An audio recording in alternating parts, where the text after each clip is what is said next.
Hello, everyone, and welcome to another episode of Perspective Philosophy, where we try to better our perceptions of the world through philosophical discussion. Today's episode, we are going to be discussing threshold deontology with the one and only Dr. Avi, and Ask Yourself might even pop by, so we'll see about that.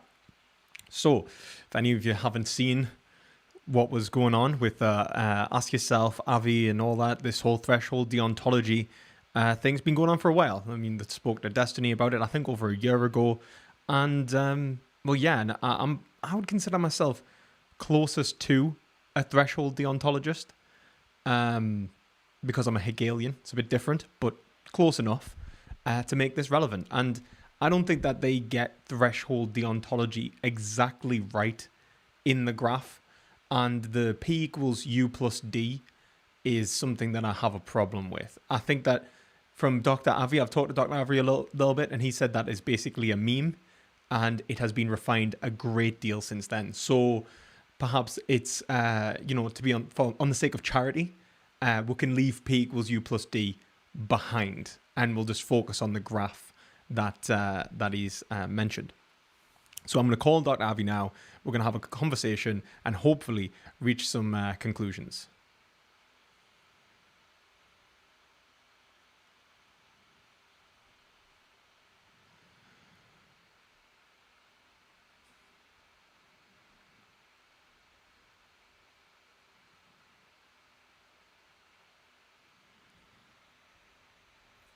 Hey, what's going on? Hey, mate. How you doing? Not too bad. How about you? Yeah, pretty good, man. I was just explaining to the chat that we're going to be talking about threshold deontology. You've got a graph that you'd like to look into, what we were discussing kind of on Twitter, and this all started because there was like a kind of contention between you and Rem the Bath Boy, from what I've seen. I didn't really see it all. What I saw was Rem the Bath Boy criticized threshold deontology. I said that threshold deontology isn't, because I think he said that if you're a threshold deontologist, you don't understand metaethics, which I think is categorically wrong. In fact, I would consider myself closest to threshold deontology, and I think threshold deontology brings metaethics and normative ethics a lot closer than most normative ethic theories. And then I would also say that the issue that I had was with P equals U plus D. Back when that was around. Give you a bit of backstory. One second, I'm going to turn you up, mate, because you're actually really quiet. There we go. You can hear me? I've just doubled your volume, but I don't know if... could you speak again for us? Hello? Can you hear me? Am I coming through? You're coming through. You're still a bit quiet, though, mate. How about now? If I talk like this? Still a little bit quiet, if I'm honest. I'll see if I can... It might be my settings. One second. Yeah, it's my Discord. It's down low. Okay, speak. All right, how about now? Holy hell. 1 second, I'm going to turn you back down. Okay. All right, radio. All right. We'll get there. We'll get there, everyone. There we go. Right, I think that should be all right. All right. Yeah, so I'll just give you the backstory. So this all started back when I just thought about the trolley problem, right? Okay. And I thought, I don't think it would be right to kill one individual to save five, because that leads to things like organ theft reductios, right? So, and even if we stipulated, I'm sorry, can you hear me? Yeah, you're coming through fine on mine. If you're anything, you're a tiny bit louder than me, at least on me monitor, but it's no real issue. Yeah. So even if we stipulated that we were in a society where there was things like organ theft somehow didn't affect, didn't have these externalities that resulted in a decreased utility, or if we just stipulated that there was a case where someone that didn't have any family, didn't have any friends, would have their organs stolen from them, and it would save five people, all else being equal, it would increase utility, I still wouldn't be okay with that. And then at some point, if you scaled it up, let's say, if we killed one person, it would save 10 people, 20 people, 50 people, 100 people. We can keep going up. At some point, I would bite the bullet. At some point, I would say, okay, well, yeah, I do think it would be right as sad as it would be to kill that individual to save all these people. So I didn't know at this time when I came to this conclusion what this normative theory was called. I didn't know that this was called threshold deontology. It's not the most representative normative theory in the literature, although there is more literature than a lot of people make it out to be, or some people make it out to be. But in any case, so what I called, I gave it a name. I don't use that name anymore. I called it a polyaxiomatic system. So that's where the P comes in that D plus U plus P meme or whatever. Mhm. I don't use those terms anymore. Now I just call it threshold deontology because I found out later, like, okay, well, actually what you're describing, that's actually already been described. Yeah. And I'm like, That's okay, cool. well, why am I giving my own name to it then? Like, well, I'm not inventing. I'm not going to reinvent the wheel. Just use the term that's already been used then. So I abandoned the term. Which is fair. Yeah. Oh, by the way, there's a bit of an echo coming through of my voice through your mic. Oh, I'm sorry. I can get headphones. Oh, if that's great, thank you. Yeah. In the meantime, every time I see you light up, I'll just take Mute. my finger off. Yeah. Well, yeah. I mean, that makes perfect sense, and I actually really appreciate the willingness to change. Am I getting super chats back? Oh my god, this keeps happening. Oh my god, these super chats like. Oh, you're getting super chats already? No, I'm not. I'm just going to turn the alert box off for now. There's something bugging on Streamlabs, and my Streamlabs alert box is just basically triggering all of me super chats that I've ever got, and, like throughout like me time streaming, one after the other every time I stream, and I have no idea why. So I'm definitely going to have to resolve that, but at a later point. But it's just to let people know. All right, so I think I got my headphones in now, so we shouldn't have the echo issue. Okay, that's brilliant. Right, well, that's fair, actually. I mean, that's a very fair point. With the whole, I'm glad that you're willing to, obviously, as you say, not reinvent the wheel and, kind of go with the literature when it's, like, already been done and stuff. That's cool. That's cool. Would you like to continue your... Yeah, sure. Okay, so obviously I don't use the term polyaxiomatic anymore to describe my view, and so obviously the P portion is not part of the graph anymore. Although the content was all the same, or mostly the same. The graph has gone through a number of refinements, but most of it were just in name only. And the purpose of the graph is really just to do the following. It's really just to describe for a given action what a utilitarian would say, or a consequentialist would say, to describe for a given action what a deontologist would say, and to describe for the given action what a threshold deontologist would say. And by what they would say, I mean their moral value weighting, like their normative evaluation of the action. Right. Does that make sense? Kind of. I was under the impression when I first saw the graph that there was issues with it. And I don't know if those will stand, once we talk it through, but we'll talk it through, and if, I'll get the graph up. 1 second, guys. I should be able to... Yeah, I pasted it in the chat.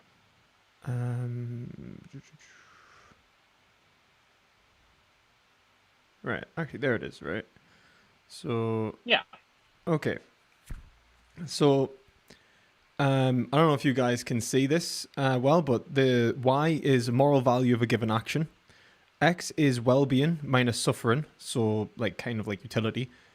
The purple line, actually, is the purple line that's the threshold, right? Yeah. And then threshold. That's what a threshold deontologist moral evaluation would be. The T line. And the D line is like duty would say. Yeah. Like, so like one thing. Deontology. Yeah. So this is the thing. So one second, I'll actually zoom in a little bit here, right? So my real issues, one is somewhat pedantic in the first place, but I'm a philosopher, so I've got to be. Okay. So well, let's just be clear let's just make sure we're clear on what the purpose of the graph is, right? Yeah. Okay. No. So yeah. So because and what the purpose of the graph is not. Like the purpose of the graph is just to give a descriptive representation of the evaluation of these three different normative theories for a given action. Right. It's not meant to like do things like ground out a system metaethically. It's not meant to like say that, you know, different people can have different thresholds that they would cross, that there wouldn't be certain different values for different threshold deontologists, although there would be a lot of similarity, and we can get into that. It's really just meant to be a descriptive account. Okay, I get that's starting to make more. That's starting to make more sense to us, because like when I first looked at it, I was like, right, well, why has he put consequentialism on a graph next to deontology, right? And I thought that you would. I would rather do it utilitarian. Yeah, sure. No, but it's not just that. I had thought that you were trying to plot out threshold deontology here. So when I'm looking, I'm like, well, wait a minute. Like, it's like, why is the like? So in some respects, I was misreading the graph, and I'm happy to say that. In terms of threshold deontology, I have like I guess the moral value of an action.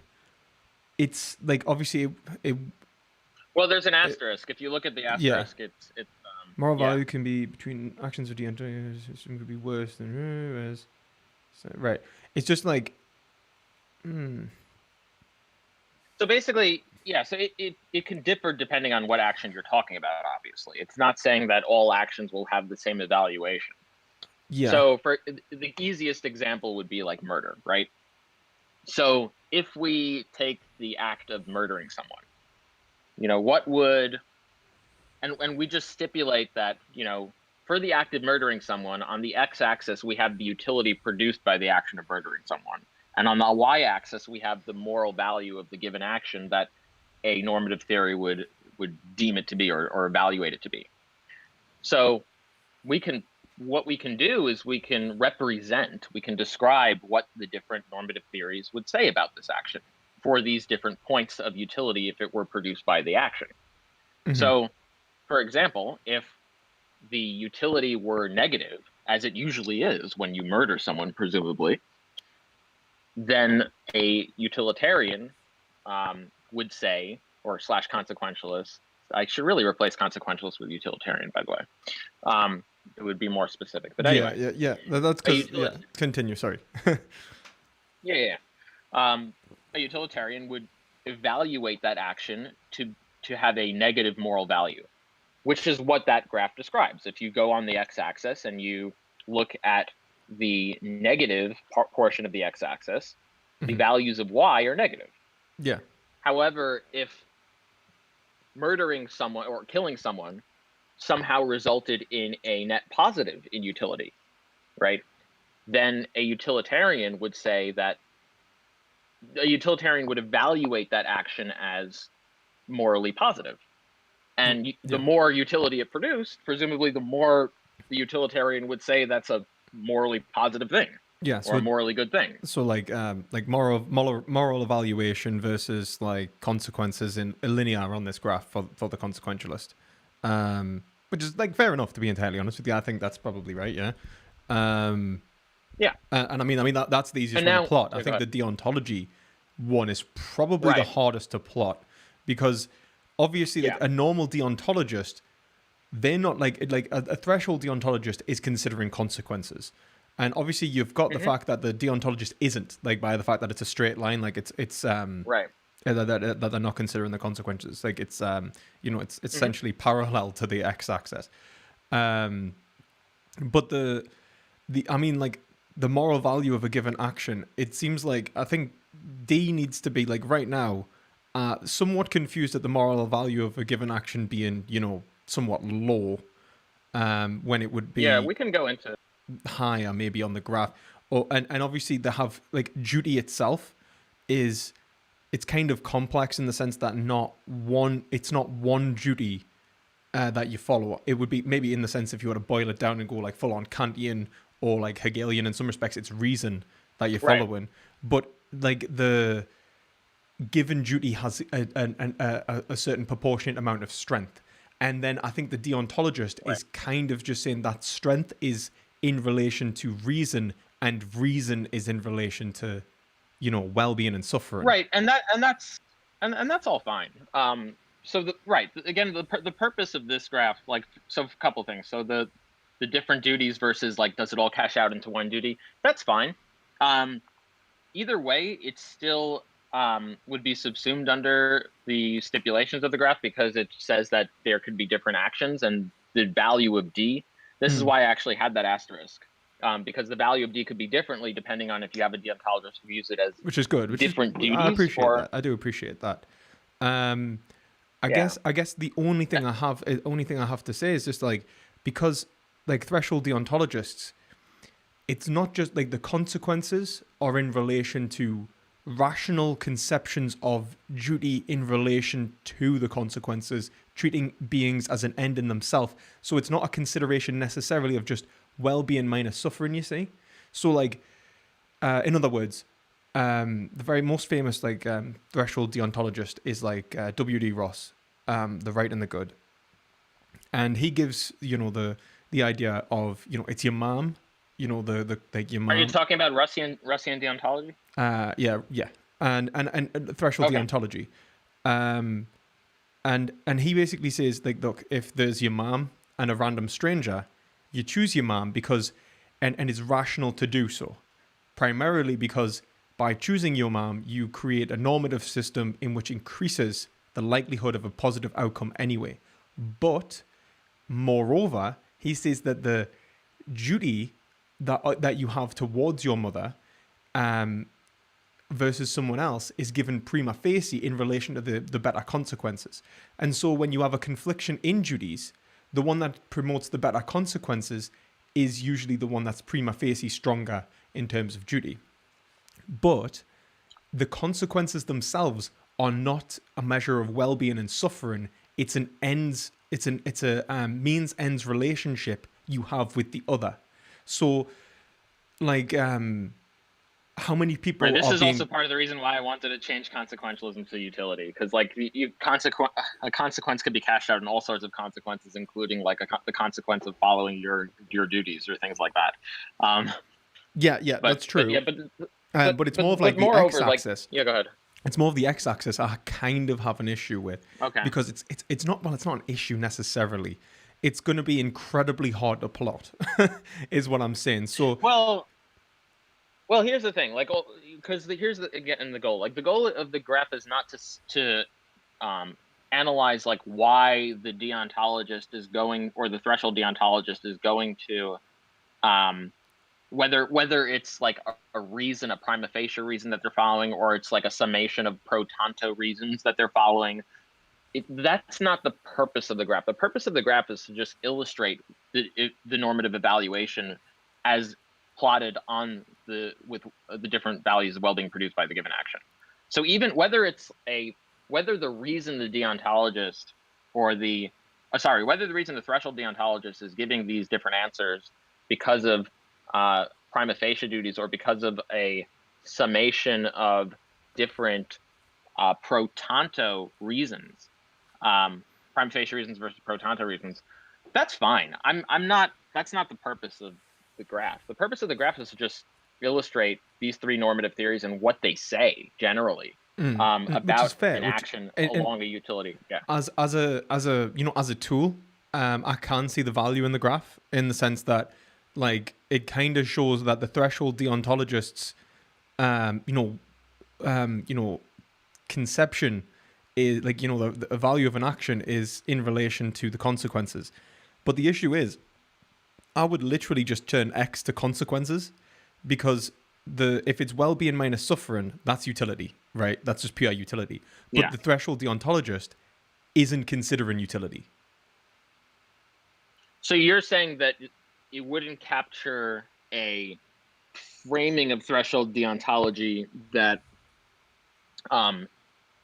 is non-utility laden in the consequences they're considering. Okay. Yeah. And I would even go so far to say is that the threshold deontologist who considers utility usually leaves themselves open to the typical critique of being just, you're collapsing into consequentialism and you're actually just you're a rule utilitarian. Right. Yeah, Now, I'd like to talk about that, because I don't think that's the case, even if it is utility. So even if it is utility, I don't think it collapses into rule consequentialism. But I appreciate that you're bringing up another reason why it doesn't collapse into rule consequentialism, because there are certain threshold deontologists that consider consequences that are outside the scope of utility. So it wouldn't collapse into rule utilitarianism. Although someone can make the same objection and say, well, it may collapse into rule consequentialism. Now, to be clear, I don't think it does, even if the consideration is utility, because I am a threshold deontologist who, on the x-axis, I really do have utility there. It's not just consequence. The specific type of consequences I'm considering is utility, and I can go into why I still don't think, as well as philosophers who have been presented with this that I've spoken to, that have written in the literature about threshold deontology and who have shown this graph, why they say the same thing. Right. Yeah. Well, I mean, let's go into it. I mean, like 100%, because like as I say, like I'm closest to a threshold deontologist anyway. So I do think that people are overly. I think the reason that people are so critical of it is usually because they don't understand it. If I'm honest, and I think that it's very easy to conflate with rule utilitarianism because they're very similar. Well, kind of similar anyway. Yeah. But then obviously the kind of threshold deontology I would be in purport to is one that's based on reason and reasons for actions and treating an individual in almost a Kantian sense as an end in themselves. And so like on my understanding of like threshold deontology, like it would be the duty that is the most prevalent duty would be the one that respects the greatest overall benefit to sentient life and respects the greatest amount of sentient beings, because then you are actually treating subjectivity as a means as an end in itself. And so it's actually, so it's not like, and in which case, it's not that like, when you reach an action, which is like, would you be willing to sacrifice one person for 100 million? The rule of double effect then comes in, where you go, like, yes, I would, but I'm only doing it to save, the 100 million people. I'm not doing it to, I'm not rejecting that other individual. And that, it's like I'm actually respecting the same thing in that individual to a greater degree, and so I must, pull the lever, kind of, and yeah. The thing is, you have to explain why you're not giving that answer. I mean, presumably you may have to explain why, and it could be a simple explanation as it's my values, but there should be some explanation why you're not saying that to kill one to save 5 or 10 or something, right? Because that's the whole thing with threshold deontology. Yeah, exactly. And the whole point of what Ross is making is he's like, look, you will come to the point in which you will see that your duty is to that is in relation to that consequence. It's like, if like, it's complex in the sense that he kind of, I think in some respects kind of cashes it out in terms of like, well, you'll see the justice in it, which is a little bit question begging. Right. But I think the point that he's trying to show is that like the very reasons, and this is the way I would go with it, the very reasons for acting to, respect one life are better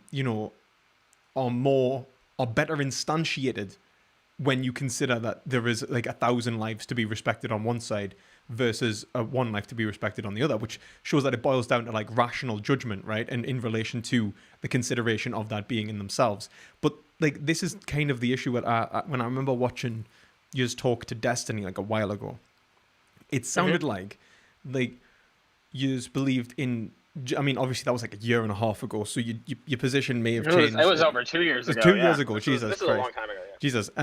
Right, so it seemed like the way that you kind of, I mean, you said that you've refined it from then anyway, but the way that you took it was that like duty would go up linear to a certain point, in which case it would just fall into like, right, now we'll consider, well-being and suffering, rather than saying our duty is in proportion. Do you know what I mean? As in like it doesn't collapse at all. Like as in you know what I mean? So now it's. I don't think. Yeah, go ahead. Sorry. Yeah. So, but since talking to you, you've said that like duty is actually like, and my duty is in response to that. Like because I remember asking yourself saying like, you follow your duty to a certain threshold, and then but it might have been an oversimplification for the sake of things. But like you follow your duty to a certain threshold, and then it collapses into a consideration of the Oh, consequences. I see what you're saying. Yeah. No, someone can have the view that basically what the duty is just that. It's just to when the consequences are so high, it's just you have this net effect where you have this net effect outcome is what the duty is. It's not that you're abandoning your duty for something. It's just that it becomes the duty. Better. I understand that someone can have that. Exactly. That's threshold deontology. It's like your duty becomes stronger. It's like, if anything, it's like you must follow this to a greater degree rather than like you leave your duty behind. Or like you've reached a confliction of duties and then that is relieved by an analysis of the overall consequences, which are in respect to like, treating individuals as an end in themselves. And right. Now, yeah, the purpose of my graph is not necessarily to. Now, I don't feel, because I can understand two different viewpoints here. Like I can understand one that I don't want to commit the graph to that framing of threshold deontology because I know that's not the only one out there. Yeah. Because here's the thing: like there are framings of. So I don't know if you've read 3 Worries About Moderate Deontology by Tyler Blake Cook. I haven't. I would definitely recommend that because he goes into like a whole bunch of issues with threshold deontology and like response to the critiques. This is like I think one of the things I think he touches on. But the purpose of I'll tell you how I conceive it because I don't conceive it on prima facie reasons. I consider it the way I view it is pro tanto reasons. So for example, not murdering a person, I see the deontic value of violating the rule of murder to be a pro tanto reason, right? It's a pro tanto reason to not murder someone. However, I see the utility that can be produced by killing someone as pro tanto reasons that could be pro tanto reasons for killing someone. Like let's say if I kill one person, I save X amount of people. That could be a pro tanto reason to save X amount of people. Now, that reason may not be as strong as the pro tanto reason of not murdering someone or not killing someone. And so I wouldn't do it. But if you scale up the pro tanto reason enough, eventually you'll hit some threshold. You'll hit some point at which, like, if you imagine like 2 vectors in physics, like you have like a force moving an object one way, another force moving an object one way. Mm-hmm. Eventually, like if they equalize out, like the object doesn't move, you get to like this morally neutral point to analogize this. Yeah. And if you scale it up more, like one vector goes further, eventually the object will move in the opposite direction.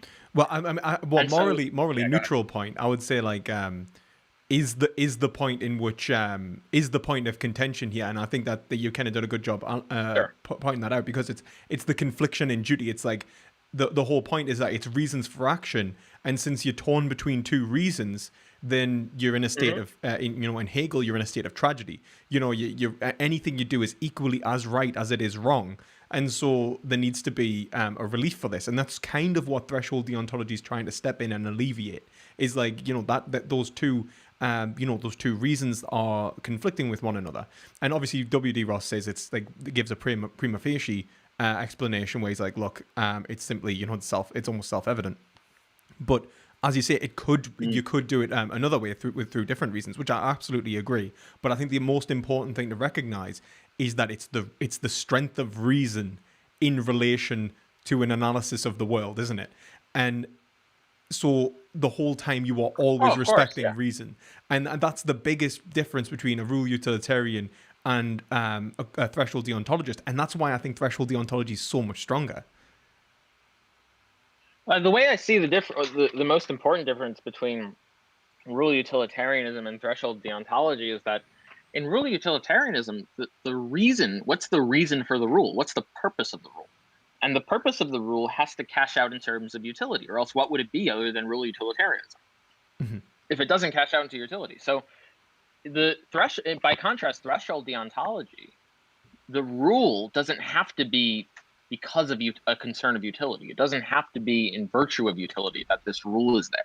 Exactly. It could be just because, it could be that the rule could just be there because of concerns outside of utility.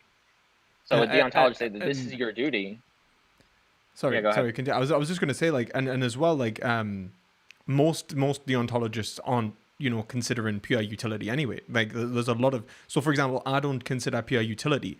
And in terms of animal ethics, I'm probably closer to a Regan almost take on respecting animals than a Singer take. So like when we talk about like like conflictions in duty, I usually lie on the fact of like it's not like how much suffering, it's my responsibility, and then to a certain point my responsibility changes in relation to how many individuals and the net outcome of how many, am I respecting subjectivity to the greatest degree. So it's all based against subjectivity and the expression of it. And so like because of that, like you do get allowed to, the rules don't necessarily reflect pure utility, which is I think a benefit of threshold deontology, but also the understanding of the consequences themselves are in respect to the reasons to reason in the first place. So it's giving a greater majesty for action in terms of reason than and kind of, if I'm honest, I think it's more rational in the sense that the understanding the consequences of an action are usually I would say always in relation to reason. And I think there's too much if I'm honest, caprice in rule utilitarianism, where an individual can choose to follow the rule only so far as their judgment of the consequences, means that they follow the rule. Whilst a threshold deontologist always follows the rules, and the strength of reason's what's always being measured.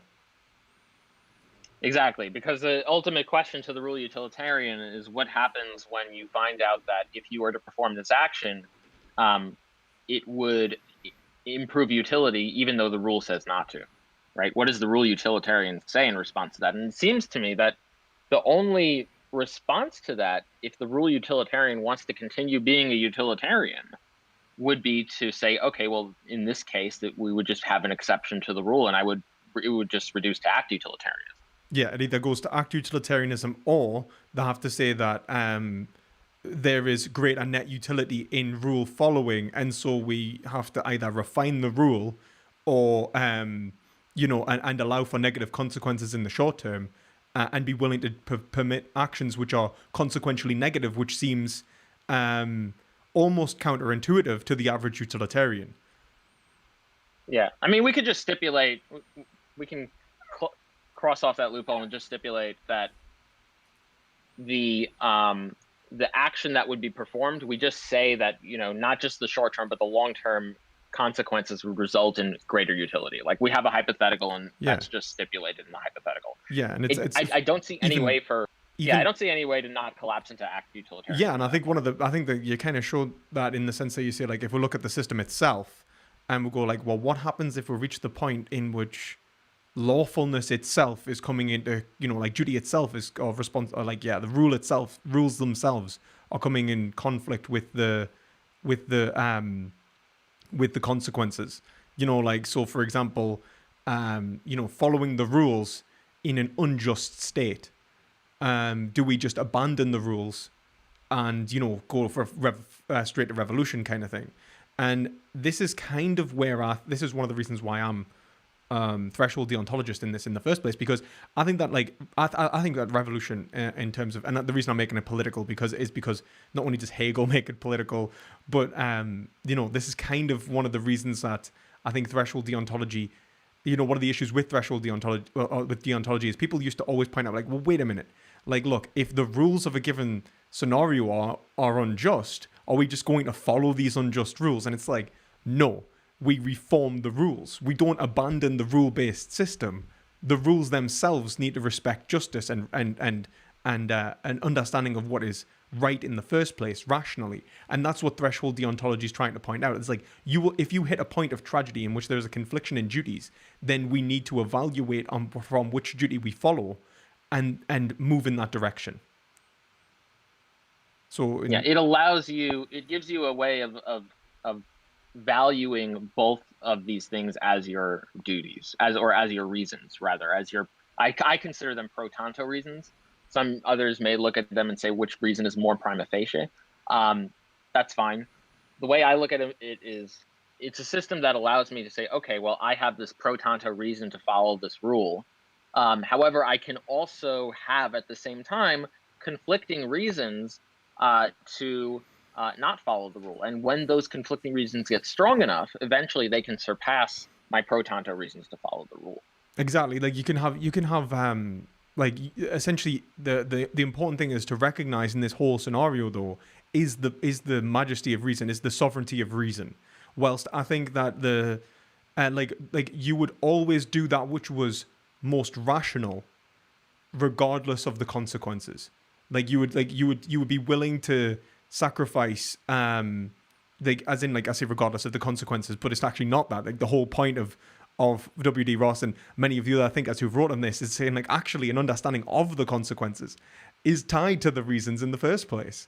So right, it's an understanding of both the duties, both the deontic rights and the consequences form the net summation of the reasons.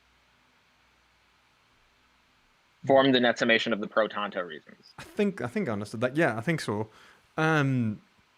And so yeah, I think we'll agree on that. I think that like and I think that this is the issue with, you know, when you talk to rule utilitarian or people who just see it as rule utilitarianism, I think totally miss the distinction between deontology and utilitarianism in the first place, which is essentially the motivation for action is you know, tied to rational judgment rather than in relation to one's understanding of you know, of reasons. Now you see, I think this is the thing. You say you're tied to utility, so let's kind of move on to that.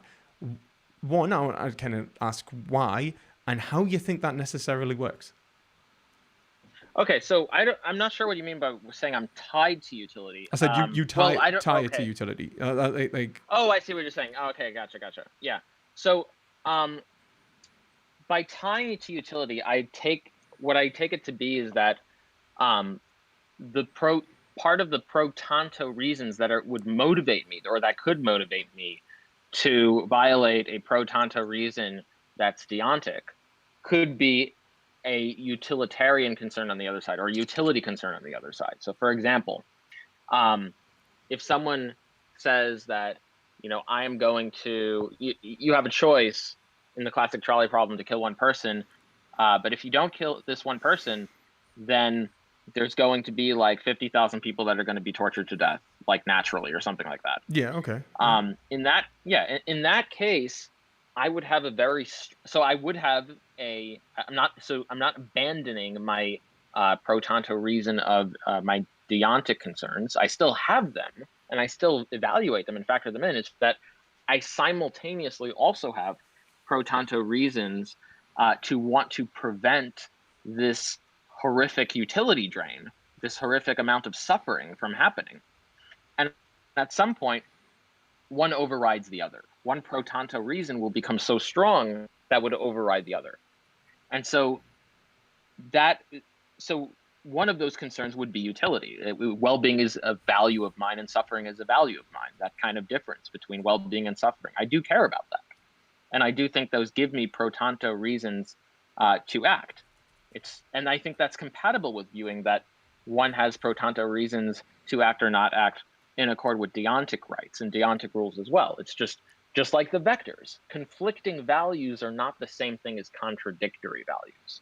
No more than two different vectors going in the left or right direction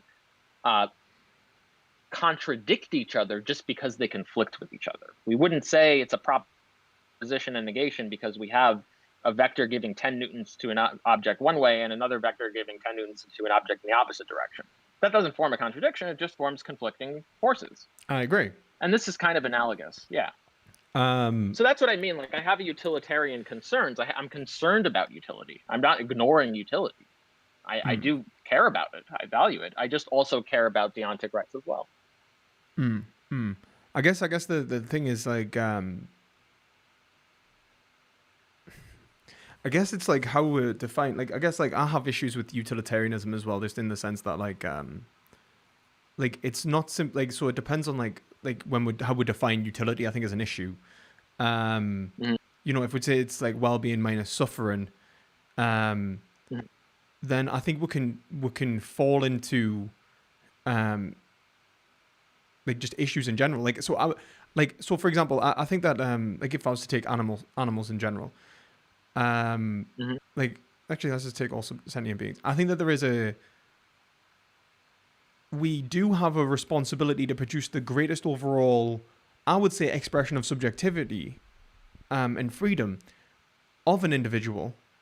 And I mean, like the thing is I'm gonna like because I'm a Hegelian. This is all gonna bottom out in the very foundations and metaethics of this all.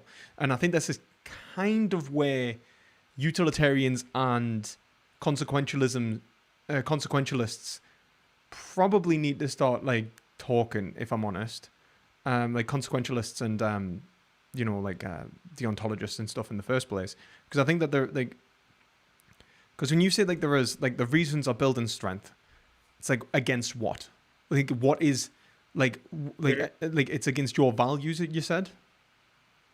Oh no, so there would be two conflicting values, although non-contradictory values. So, for example, the utility that is being generated on one side of the scale forms a reason to perform the action. Like if you were to kill this person, there would be an enormous amount of people saved from being tortured to death, and you would prevent a whole bunch of suffering. Mm-hmm. So the utility, in that case, so the utility would be a pro tanto reason to perform the action. The pro tanto reason to not perform the action would be the deontic concern, the concern of violating someone's right of being killed, to the right to not be killed. So that would be a pro tanto reason against performing it. Now, the question here is, well, what do you do? What do you decide to do? You have a pro tanto reason to not kill an individual, and you have a pro tanto reason to kill an individual. And at threshold, all threshold deontology is to me is just that a way of describing at some point there's some threshold. Where it exactly is might be a vague, it is in my view a vague predicate, which is okay. But it's just a way of saying at some point, if you scale up one pro tanto reason over the other pro tanto reason, it overrides it. And what you ought do is to follow or to abide by the stronger pro tanto reason to do something. I agree with that. That the only issue I have is like, so when you said like, it seems like in one sense, like, because it almost sounds like value pluralism, you see. Yes, that's like a very good point. Yes, and that's actually that's one of the things I'm going to be discussing with Tyler Blake Cook, who has written about in literature and threshold deontology. We're going to be discussing that hopefully in April. We're going to be talking about what distinguishes threshold, because he actually takes the view that it may not be value pluralism, and he's written that in his paper. And so I believe it's not. I believe it's not. Fundamentally, I believe it's not value pluralism. So when I hear this, I'm like, no. Yeah. You know, right. I'm dialectical, so everything's based off necessity, and like everything has to be sufficiently unnecessarily grounded. So every single like duty is coming from the same point of respect. So like the idea like of valuing that. Sorry? Yeah, I can give you a way to do that. So one way you can do that. This is not necessarily my view, but one thing you can say is that you can say that I value reasons. I value. Well, this is. I would go so far as to say like when people say I value, it's like I would say unless they can instantiate that value, they are begging the question for me. Do you know what I mean? So like this is like I don't allow anyone pretty much ever. This is I'm about to rip into Vorsh actually in like very soon because of the axiomatic grounding. I don't believe that we should do that. I believe that it's fundamentally unphilosophical, and I think that we do not make ungrounded assertions. Now, this isn't necessarily a criticism of you as much as the entire internet. And it's something that I hear all the time, but it's something that really, maybe it's because of the tradition I'm from, it really irritates us. And so when I hear like, so for example, we've pretty much just agreed on normative ethics almost entirely there. It's where the duties themselves originate that I think the point of contention may exist between us. And so like when we talk about, I'm not sure if it does, we'll find out. So when we talk about, let's say you said like, less suffering is essentially something that you would value. You'd want there to be less suffering in the world in terms of utility, but also like positive experience, I imagine as well. Well-being is part of that. And so, when, it hits a certain point, you go, well, wait a minute, the suffering to well-being relationship within this has hit a point in which I need to reevaluate my duties, or the reasons or my evaluation of well-being and suffering has now exceeded, my evaluation of, like duty in the first place. But like, let's say that like that scaling in terms of strength, like what allows the scale? Do you know what I mean? What allows them to increase in magnitude if they're vectors? Like what gives them such force in terms of reason in the first place is obviously essential to this position. And if you say that like it's respecting the subjectivity of an individual, then it's always in relation to a single thing, which you can then kind of boil it out to. Like the confliction arises to a point in which you can go, look, this reason is self-contradictory, or this reason is not as encompassing in terms of conclusion as this other reason. And so I go with the one which alleviates the confliction to the greatest degree. Whilst the confliction in values that are scaling, it seems like they're scaling against either a hidden underlying premise, which is just your judgment of those values, or it's in relation to something that is objective. Do you see what I mean? Right. Now I don't. So so this is why I started the conversation by saying the purpose of the graph isn't going to be it has nothing to do with. Not to say this conversation about grounding won't be interesting, but the purpose of the graph definitely is nothing to do with grounding. Oh, I know. I'm just talking. I think we've worked. The graph is not so bad. Yeah. I think that changing the x-axis to consequences, and then that's probably it, really.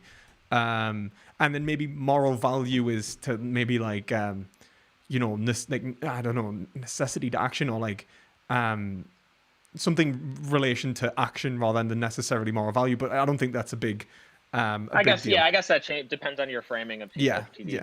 But yeah, I mean, I think you get the graph, and I think you get what it's trying to describe. Yeah. I guess now what I'm really talking about is like what a threshold deontology can be and what it can't be. And I don't think that you can have value pluralism and threshold deontology necessarily, unless you were to say that there is a rational grounding for multiple values outside of like your point of judgment. So you'd say like if it was like a kind of like multiple goods, in other words. So like there is the good of well-being, and then there is the good of freedom, and then like kind of go maybe like a kind of Aristotelian with it maybe, and you say like there is like a multitude of goods, and these are the groundings for these goods. But unless you do that, then it seems like all the good in the first place, like the conflictions themselves, are being alleviated by purely your judgment, which is in relation to an underlying value from which they both share, which is like your preference. Do you see what I mean? Yeah, or someone's subjective values or something. It's got to be, yeah. It's either so it's one way of unifying, yeah. And because it's reasons, it's reasons, it's like this is either going to collapse. If it's reasons, then it's either going to collapse into a form of norm expressivism, like Stevenson or Blackburn, like quasi-realism, where it's kind of like really what you're doing in terms of reasons isn't necessarily looking at the reasons themselves and trying to alleviate it. You're actually appealing to the underlying value, which is your attitudes in the first place. Now, I have an issue with that in terms of I don't think that your attitudes can be one, known privately anyway, and then two, whether those attitudes can allow for ethical judgments, I think is kind of an issue with the Frege-Geach problem. So there's an issue with description, I think, because of the Frege-Geach problem. But I also think that... for non-cognitivist approaches, right? Yeah, well, kind of. I think it kind of boils over into the cognitivist approach, if I'm honest. Um, Unless the Wait, cognitivist can ground. you think the sorry, you Kind, think the yeah, kind go of. ahead. Sorry. I had this conversation a little bit with Jack Anstrike, and because Hmm. I was saying that, and he even thought I wasn't, because I remember him getting mad at one point, and then he was like, "Wait a minute, actually, this doesn't sound like much of a, like you're not really saying very much." And I was like, "I'm not saying anything controversial, you know. I'm basically saying that motivations for action, or like motivation for understand, like, you know, the very cognition that is in this cognitivist framework boils down into a non-cognitive um, passion, you know, and that's basically a Humean take, you know, a Humean point of motivation, Hmm. in which I'd say, like, look, if morals aren't objective and it's not grounded in reason, then it's all grounded in desire, and if it's all grounded in desire, then it all boils down into like essentially emotive states, which are then rising to a cognitive level. And so it all kind of, you know, I think it collapses downwards into a form of non-cognitivism, you see. Hmm. I mean, I have to. So that I'd have to think about. I mean, the grounding, like, so here's the thing. Like, I know it's like a super interesting, like, that's something I'm going to talk to Tyler Blake Cook about how he tries to, like, to ground it. It's an interesting conversation, but um, yeah. I mean, I was just like trying to. All my whole point was just to try to describe the normative theory. But so I'll say a couple things. So I think it could be done in multiple ways. I think the threshold deontology is compatible with a number of different meta-ethical views. So I think someone who's a subjectivist can be a threshold deontologist if their values are just best described as what I'm just describing in this graph, for example. If they give those same answers, if they are valuing um, deontic rights subjectively, and then they're valuing utility subjectively up until a point where one can outscale the other, then it seems like they're threshold deontologists that may just be a subjective. Now, are they value pluralists? I don't know. Maybe threshold deontology for them is a subset of value pluralism. Maybe there is some underlying unifier that in their subjectivity that makes it non-value pluralist. I don't know. Maybe there's some value that subsumes those two values, right? So you can have some value that subsumes your value for utility and your value for deontic rights. What would that look like? I'm not quite sure. Well, Um, this is, I but mean, it's like, I at think that's least yeah, kind of sure, what okay. happened. Sorry to interrupt. Sorry. Oh yeah, sure. But all I know is that I certainly don't see why it would be impossible for one to have some underlying value to subsume two conflicting values, so that one can not be a value pluralist and be a threshold deontologist. Or it seems also possible to me that someone can simply have two conflicting values and just be a threshold deontologist and view it as a subset of value pluralism. Um, that certainly also seems possible to me. I'm not sure which one ends up winning out there. I'm going to be talking to Tyler, hopefully talking to Tyler about that in April. Yeah, I mean So that hopefully we you can should get to the definitely. bottom of that. I think that'd be interesting. I'll look forward to hearing it. I guess like the way I look at it is, in terms of like the value pluralist, I think that the value pluralist who is appealing to, like, as a subjectivist, I think that the underlying value of this all has to be a level of like attitudinal states, like, in, I don't know if that's a word, attitudes, and you know, emotional states and evaluations, which are, you know, exist within the agent.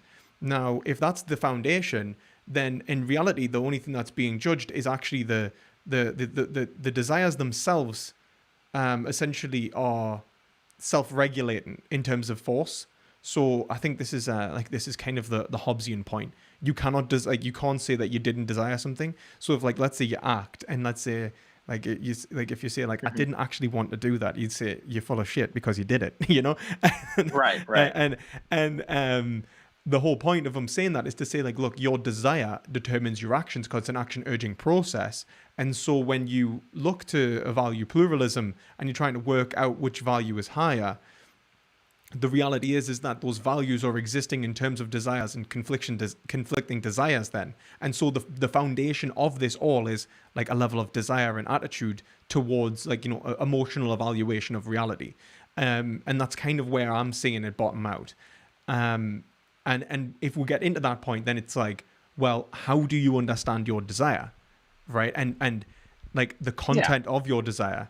And then if you try and say that there is something, and I think that the whole point of this norm expressivism or quasi-realism is usually to say that there is something in relation and common to desire that you actually fundamentally desire, which is kind of like looking for that point of appeal, between these two values. Now, unless you can like ascribe that to a level of like an egoistic position, maybe like in terms of Hobbes, or a I don't know, like an objective ethics position in terms of like Hegel or something, or Kant, or whatever it is, then you're going to end up in the situation, or utilitarian objective position, whatever it is, then you're going to end up in a situation where it's just two conflicting passions with no value besides themselves to appeal to, and so there's no resolution within that does not occur beyond simply the feeling of the agent, in which case it's again non-cognitive. It becomes non-cognitive. It's like, do I approve of this? Well, it depends on how I feel.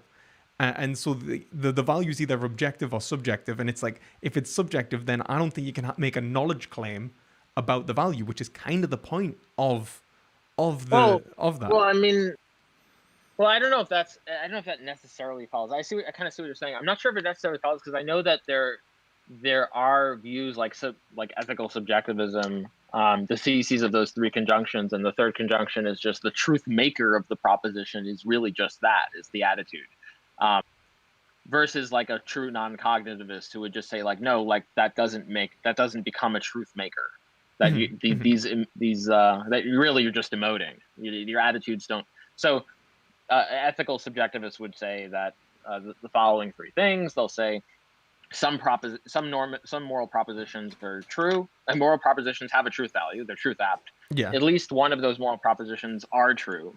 And the third thing they'd say is that the truth maker of those moral propositions. Sorry. Or yeah, exactly. And that the truth maker is just that. It is the attitudes or values of the subject. Mm-hmm. And so it's a cognitivist view. It's a subjective view. It's also a cognitivist view. And so you might be able to have some sort of view like that may resist non-cognitivism, that would just say like, actually, no, that's not a truth maker.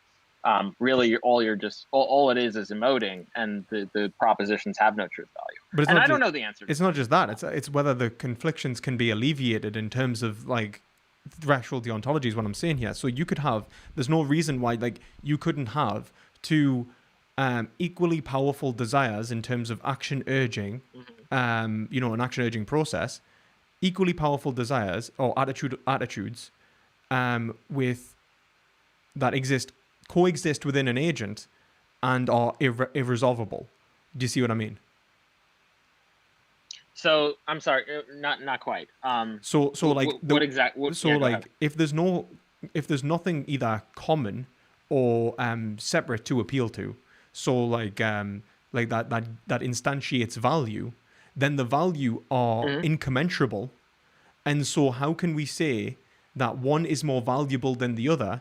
And in reality, it's always the evaluation of, it's either the evaluation of the agent or its objective. So it's either like how I feel about that. Sure. No. Yeah, I understand it. Yeah. So it could be, if you have two different values, like what if they're incommensurable? There's no underlying principle of subsumism. Like, how do you determine how do you commensurate them exactly? Now, no, and then like if it's just the subjective value, is what you're doing just non-cognitivism? Now, so are you with me? Am I right so far? Am I restating it accurately? Yeah. Okay. So the one thing I'll say to that, just to address the latter part, is that a subjectivist view would say that just because all of that is happening, it still doesn't entail non-cognitivism in the value resolution process, because they would still say that the truth maker is still the attitudes and values of the subject, and as long as whatever process is happening is the attitudes and valuation of the subject that's working to resolve those conflicting values, that still is the truth maker. Right, but so that's one thing. I guess it's like so if we were to give like a proposition in this, just to make sure that like we're following, I'm following. So let's say like murder. Let's say take murder is wrong, right? Hmm. And inside, and then there's obviously murder is right, and then both of them are given equal force by two values. One value is the value of the attitude towards murder, attitude towards wanting to murder, Hmm. and then attitude towards not wanting to murder, right? Okay. Yeah. So I take it to be that a subjectivist would. Well, are we saying that a subjectivist has these two different values? That they have these two different values. They're of equal strength, and Okay. so they're looking Oh for a yeah, way then it to. would be.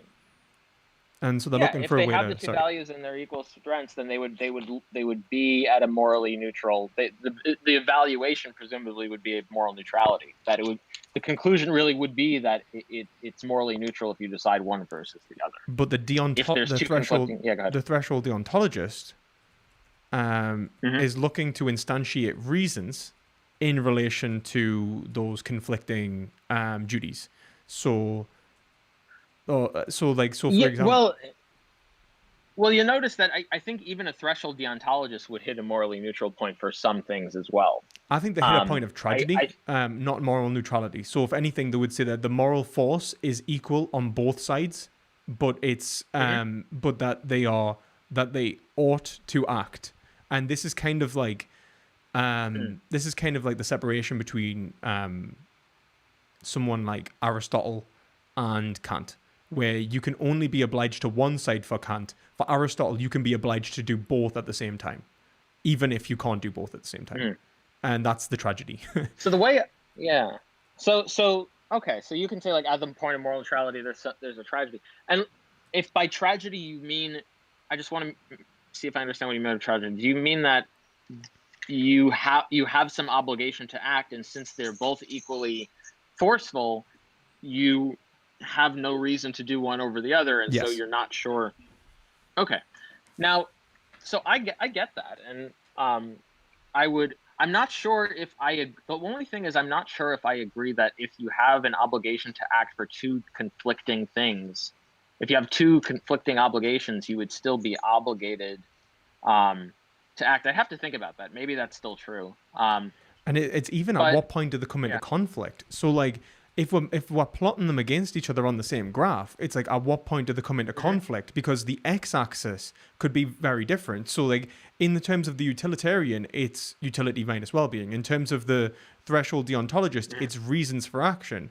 And if those reasons for action are boiling down to incommensurable desires, then how can we plot them on the same graph? Do you know what I mean? At what point does the strength So equalize? yeah, yeah, yeah. So if what you mean by incommensurable, I don't.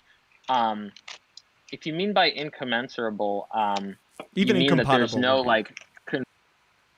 Wait, what? You could even take it to like incompatibility, like as in you can't follow one and the other, and then just say that the reasons are like incompatible with each other. Like you can't. Like I'm just talking about like actually Yeah, it's yeah, just yeah. an So irresolvable conflict as well. you're right. So I take it to all I'm with the graphing. All I'm trying to do is the conversion factor here is just moral value. It's just, and how someone gets to that moral value is a whole entirely different discussion. Oh, How absolutely. I someone, completely agree with that, and yeah, I yeah, think you've explained that point very well.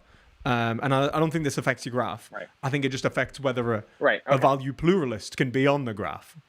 Oh, I see what you're saying. Yeah, because you would say that a value pluralist needs some way of commensurating the two different values. They Yeah. need some way of saying, okay, well, how is it that we convert? Now, one pushback I might say is um, epistemic particularism, right? God, I So hate that. I hate that. someone But yeah, can say, continue. wait, what? Go ahead. I was just saying I I take it hate you don't have a epistemic favorable particularism. view. I just I Right, hate right, it. right. But continue. Okay, sure. No, I had a feeling it would elucidate some triggering. Yeah. Um, but that's okay. That's okay. So I mean, because here's the thing, right? Someone can say that. So like, if you're an epistemic particularist, you can say like, okay, well, I may not actually know how I know these things, right? Um, but that may not be required for me to know them. So I may not. An epistemic particularist might say, well, I may not really know what the commensurating factor is for these different values, but it still doesn't change my ability to know, or at least it wouldn't be a prerequisite to my ability to know that I have these different values to these differing degrees, and to what um, my differentiating value is for these different along this spectrum, right? But and it like don't get me wrong. I think that like the problem with epistemic particularism is it can literally Hmm. solve everything by do you know what I mean? By literally just going, well, I don't know how I know it, but I just know it. Do you know what I mean? And because like and also it's like the issue is like, does this overcome like the Gettier clause? You know, like almost, is this free of relevant falsehood? How do you know that like you know something free of relevant falsehood if you don't know how you know it? Do you know what I mean? So it's Well, the like, problem, I don't take it to be that the epistemic particular seeks to solve the problem of um, the problem of getting to how you know something. Um, I think it's all they're trying. I think all they're trying to point out is that I think we all, maybe you don't agree, but I think there are certain things that we may not know how to explain how we know something, but we want to still be able to say that we know something. I think we want to. Like, I don't think we're allowed, and that's right? So okay, so you actually would full on stop reject the epistemic yeah, particular. absolutely. I would say question begging, Okay. and I just 100% call it question begging. But that's I mean, like it's like obviously, um, like you know, there's literature on this. I think there's like it's not the most like, there's only like a few thinkers that I know of that I've seen So write you're a about this. Methodist, is that right? So you would just Yeah, be a full on Methodist. yeah. I'm 100% in terms of like in terms of I guess the only thing is that like as a Hegelian, I think that the method can evolve and logic itself can evolve, which is like kind of nice for me, so I don't like have to be like locked into a singular understanding of logic itself. And I think that the logic itself can progress and become more sophisticated and so on. But the in terms of method, I think that we need a form of method. We need to be able to instantiate our claims and ground them at all times, in order to Mhm. and I look for a level of proof, whether that, you know, in terms of true justified belief, free of relevant falsehood. Otherwise, I don't think that Now, we are. certainly, Sorry, yeah. continue. Now, certainly, you would recognize that a epistemic particularists can have the view that they would try to do all of those things. It's just they could also accept that, well, there may be some things that they could know without knowing exactly how they know it, right? Like they can still like have. It's not that I don't take it to be that epistemic particularists like they're these people who are just trying to hand wave away problems and trying to just dismiss everything by saying, well, I don't have to put in any work into how I know these things. I just know them and I'm not even going to try. Like they may still try. They may like say, okay, I'm going to embark on the journey. I'm not going to abandon it, but it's still because I'd like to know how I know it. They would just still maintain the position that I could still know this even without knowing exactly how I know it, right? I guess I mean I think that's true. I think that my issue would be probably like I guess you know, it's question begging in the sense like, how do they know that they know that, you know, and you kind of get that infinite regress of like, oh well, you know, and it all boils down to something. But I guess the issue is that it's not just that, it's how would you also um You know, you're asking, how do you know you know something without knowing that you know something, right? Like what that's what just it's the like, whole, but that's just the how whole do thing you with the know? epistemic particular. It's more of the fact, how do you Yeah. know that you like what happens if you know that you don't know?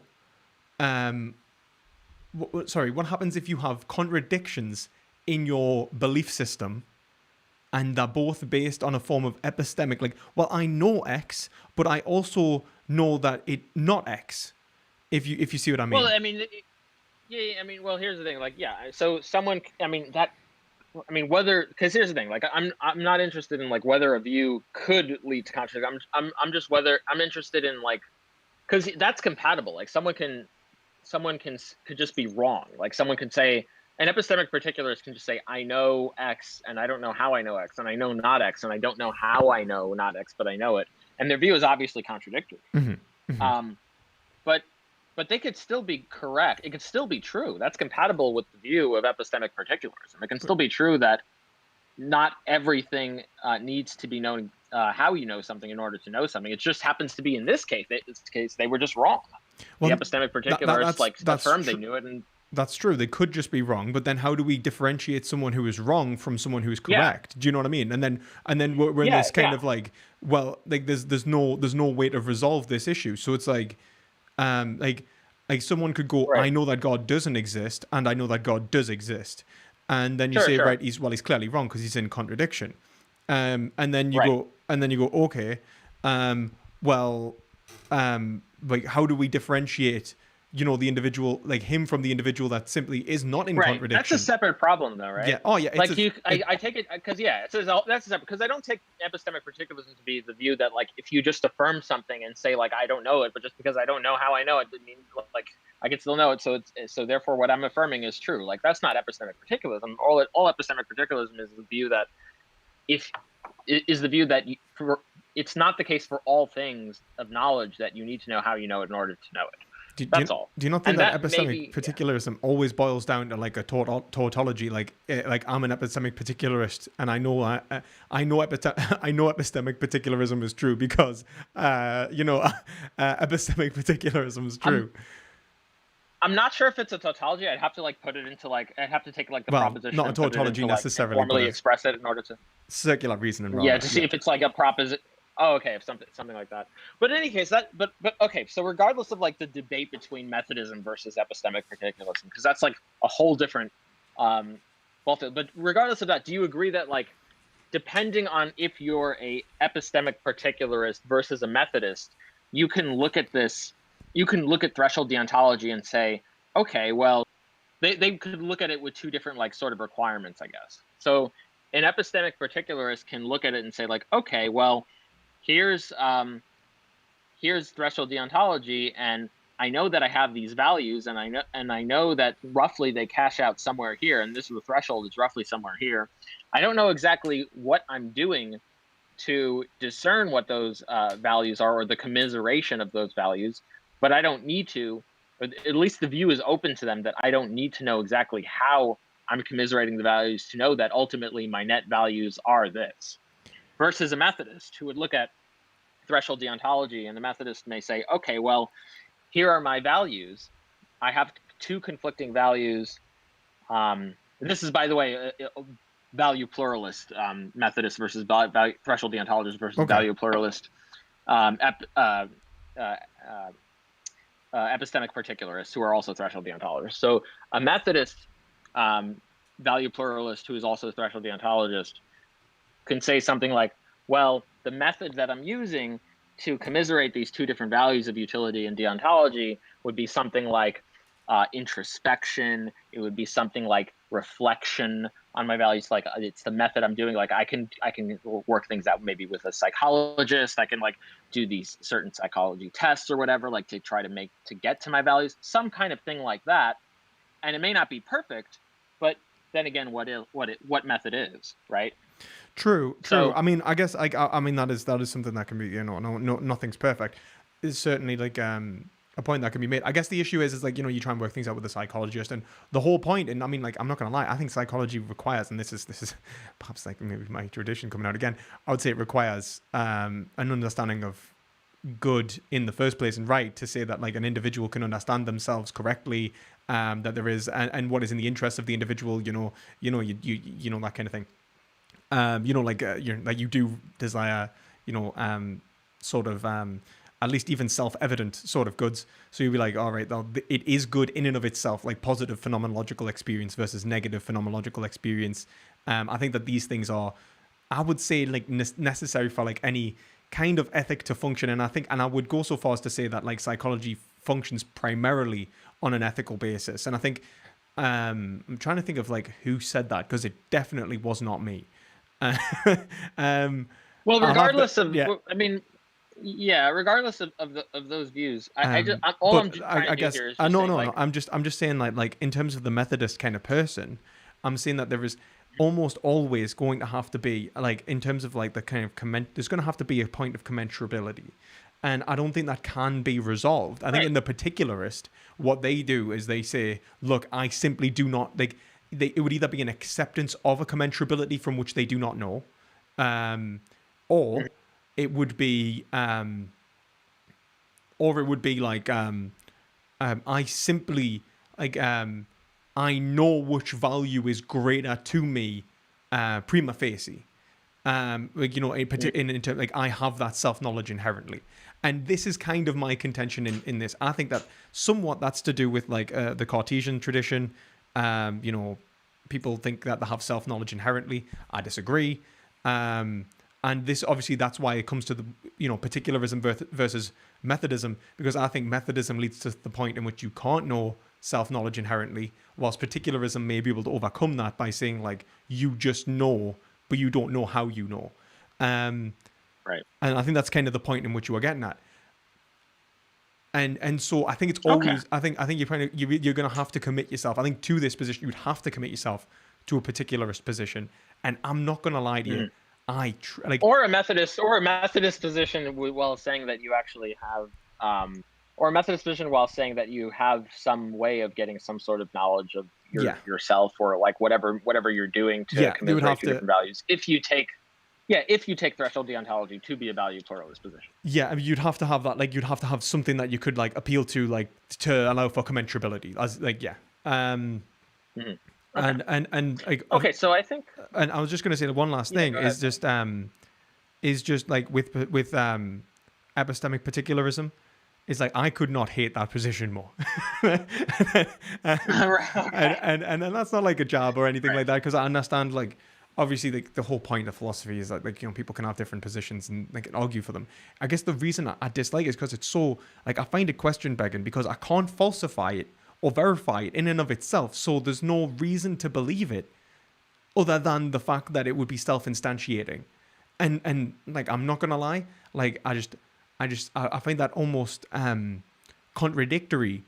I mean, I don't think it necessarily is, but it's almost contradictory to the position of true justified belief, in which case, like, to say that something is true versus something that is not true is separable by a provable, you know, an argument which can be proven to be true, and the conclusion is true in and of itself. Whilst I think that the argument that would have to be made for epistemic particularism would be inductive.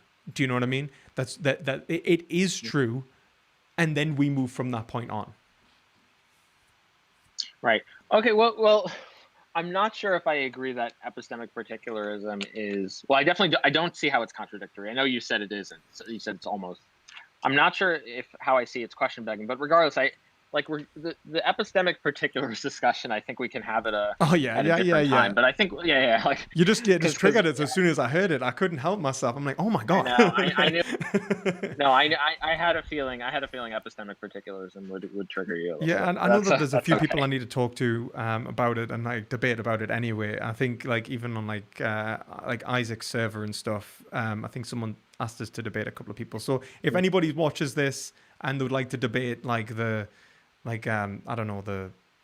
truth, shall we call it, the truth of epistemic particularism rather, then I'm happy to do it. And that's kind of like, okay. So this is good. So just to wrap up on, like, so we agree that threshold deontology is meaningfully different from rule utilitarianism. Absolutely. Okay, cool. Yeah.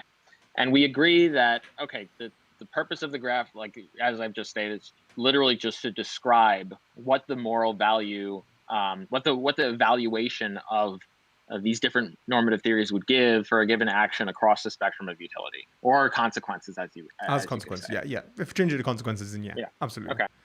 Okay, cool. And in terms of, okay, cool. And then, so as far as the purpose of the graph, that's really all it is. It's not trying to ground it. It's not trying to evaluate how, or give information on how someone would would commensurate incommensurable values if TD is cashed out as a value pluralist system. So you can have two different cashing outs. You can have two different framings of TD. One is it a value pluralist system, or is it a non-value pluralist system? if it's a non-value pluralist system, what is the subsuming value that's subsuming the two different values? Okay, and then if it's a if it is a value pluralist system, then what is being done to commiserate these two different values? Yeah, to allow the x-axis And to be given basically a definition. Yeah. yeah, and so then it would depend on.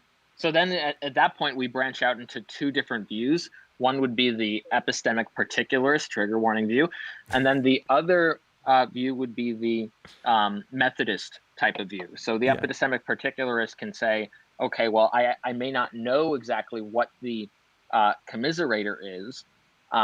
However, I still know that these are what they end up commiserating in, and and just because I don't know what the commiserator is doesn't mean that I can't know what the commiserator outcome is. It's going to be hard to plot, the though. other, It would be hard to plot, I would say. I mean, like, it doable, maybe, but hard to plot. Like, it would be based off, like, obviously, Yeah. there'd have to be, like, it would be, like, the plot would almost be, you know, what's the word I'm looking for?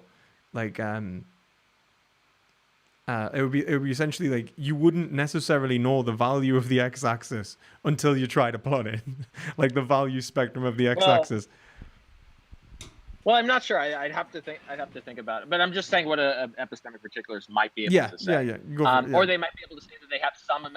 Yeah, they might be able to say like some of it they like kind of know, or like I don't know. But a Methodist, or then you have a Methodist, and the Methodist could say like, okay, well here is my process of introspection or whatnot, or my process of evaluating what the commiserating factor is and how I commiserate these things. Yeah. And they would do all that type of work. Okay.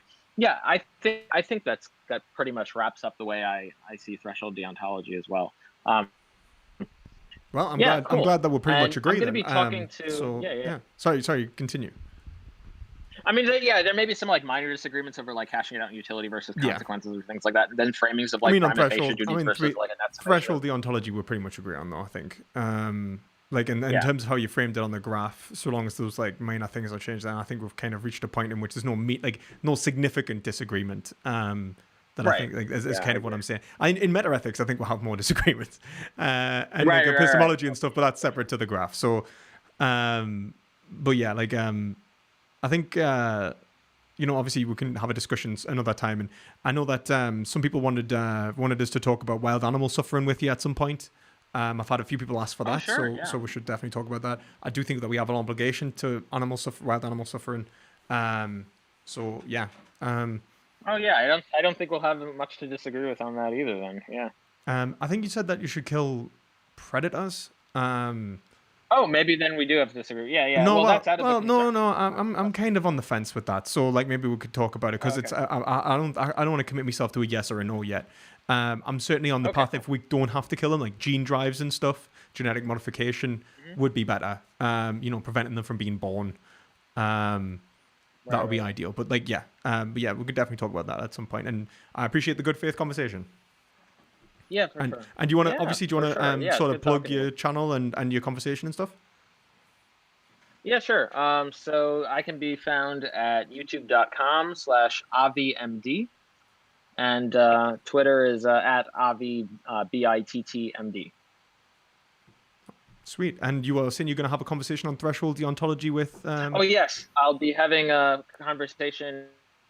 Hopefully, we're working on having a conversation with Tyler Blake Cook. He's written a lot about threshold deontology in the literature, and I'll be having that hopefully in April. And I think one of the things we're going to try to discuss is, well, we're going to cover the easy stuff, like, because unfortunately, like the threshold deontology is really utilitarianism memes are still going strong, which is very unfortunate. So we'll easily cover that.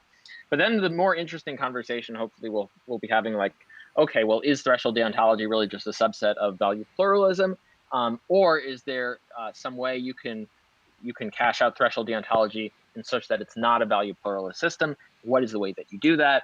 And hopefully that will be a really productive and meaningful conversation. Yeah, that's fair enough. And I look forward to hearing it, to be honest. So thank you very much for the conversation, mate, and have a good one. Yeah, have a good one. Take care. Take care, man. All right, bye. Right. What do you guys think of that? I actually think that wasn't that bad at all. I actually agree with most of these like normative claims. I just like obviously I'm very contentious on whether like I don't think we can. I really dislike the whole Mackey kind of thing. Like normative ethics and metaethics are almost two separate fields that don't interact so much. I think they're very much like that, and I think threshold deontology, when we talk about reasons, it kind of always boils down into like initial reasons for what we think is like good and bad, and that's why we need to talk about the consequences and in relation to given ends, which are boiled down to an understanding of reality. So yeah, I think Avi was good faith there. I didn't have any problems with him. I thought he was really good. So thank you, Avi. Thank you, man. And I'll link his channel in the description, actually, because I don't think I've done that. And I should have done that in the first place. Let's quickly do that.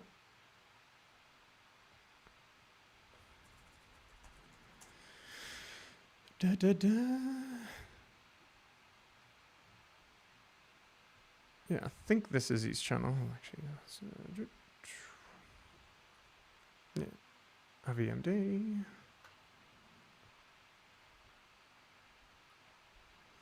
If anyone has any questions, just drop them into chat, and I'll do my best to answer them. I didn't want to take too much of Avi's time. Also, by the way, guys, remember, you've got a week basically until I announce the winner of the competition. So if you're interested in joining the competition, in which you can win a free code for my course, an introduction to Western philosophy, then check out the description below, and you get an opportunity to win that. You have to be a subscriber to have the opportunity, though, so do check that out. And there are also a second and third place, which are books, so check it out, guys. I'm just going to put Avi's video in the description. Not video, channel. So Dr. Avi. Okay.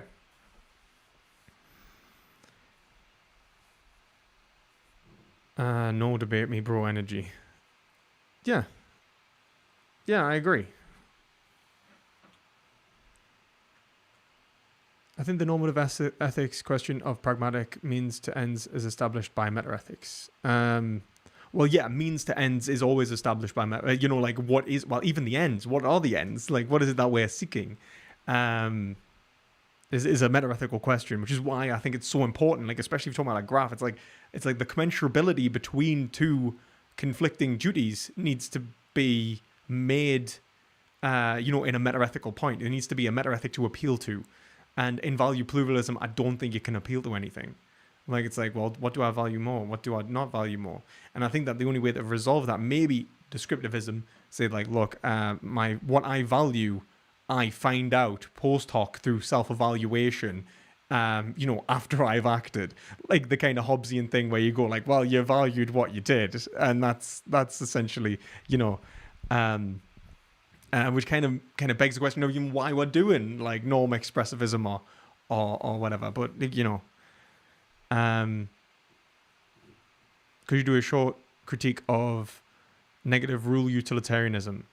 Okay, off the top of my head, I would say that there's it begs the question as to why there is only negative value and not positive value, like, and why it's more considerable. I would say that it, as we kind of talked about with Avi, it either collapses into a level of act utilitarianism or into a form of deontology. And so, yeah, that's kind of my critiques of rule utilitarianism. How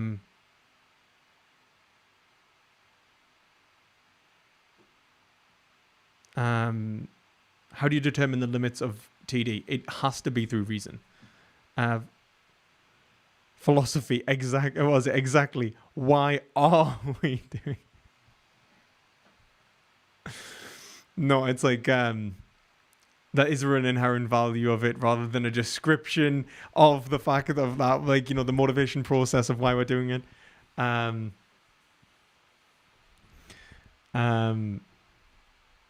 But why the hell would we communicate? What's the point of the communication, man, Shadow? When do you want to debate, by the way? We could just debate now if you're free. I do need to go to the bathroom. So if you're interested, let me know and we can have the debate. One second.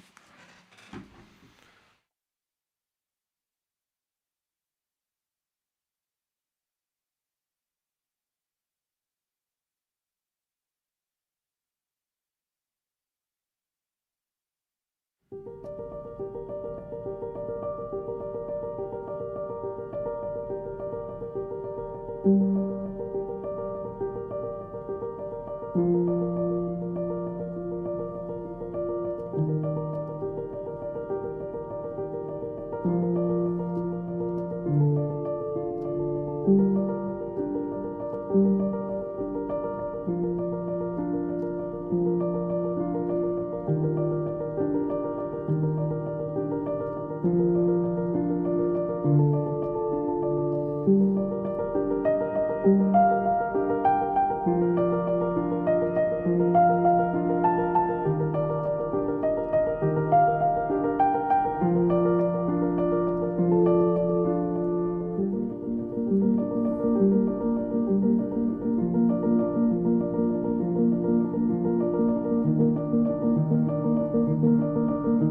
back, everyone.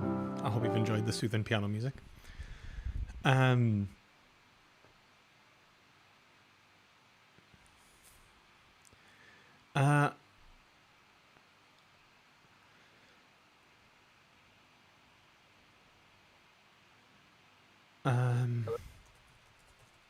Hi, Amit. How you doing?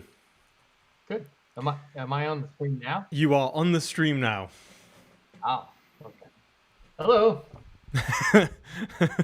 I like that. Hello. Oh, by the way, actually. Well, I'm sitting here watching the stream, and I see you've gone out of your chair. Oh, I won't have caught up yet. Yeah, there's like a latency thing.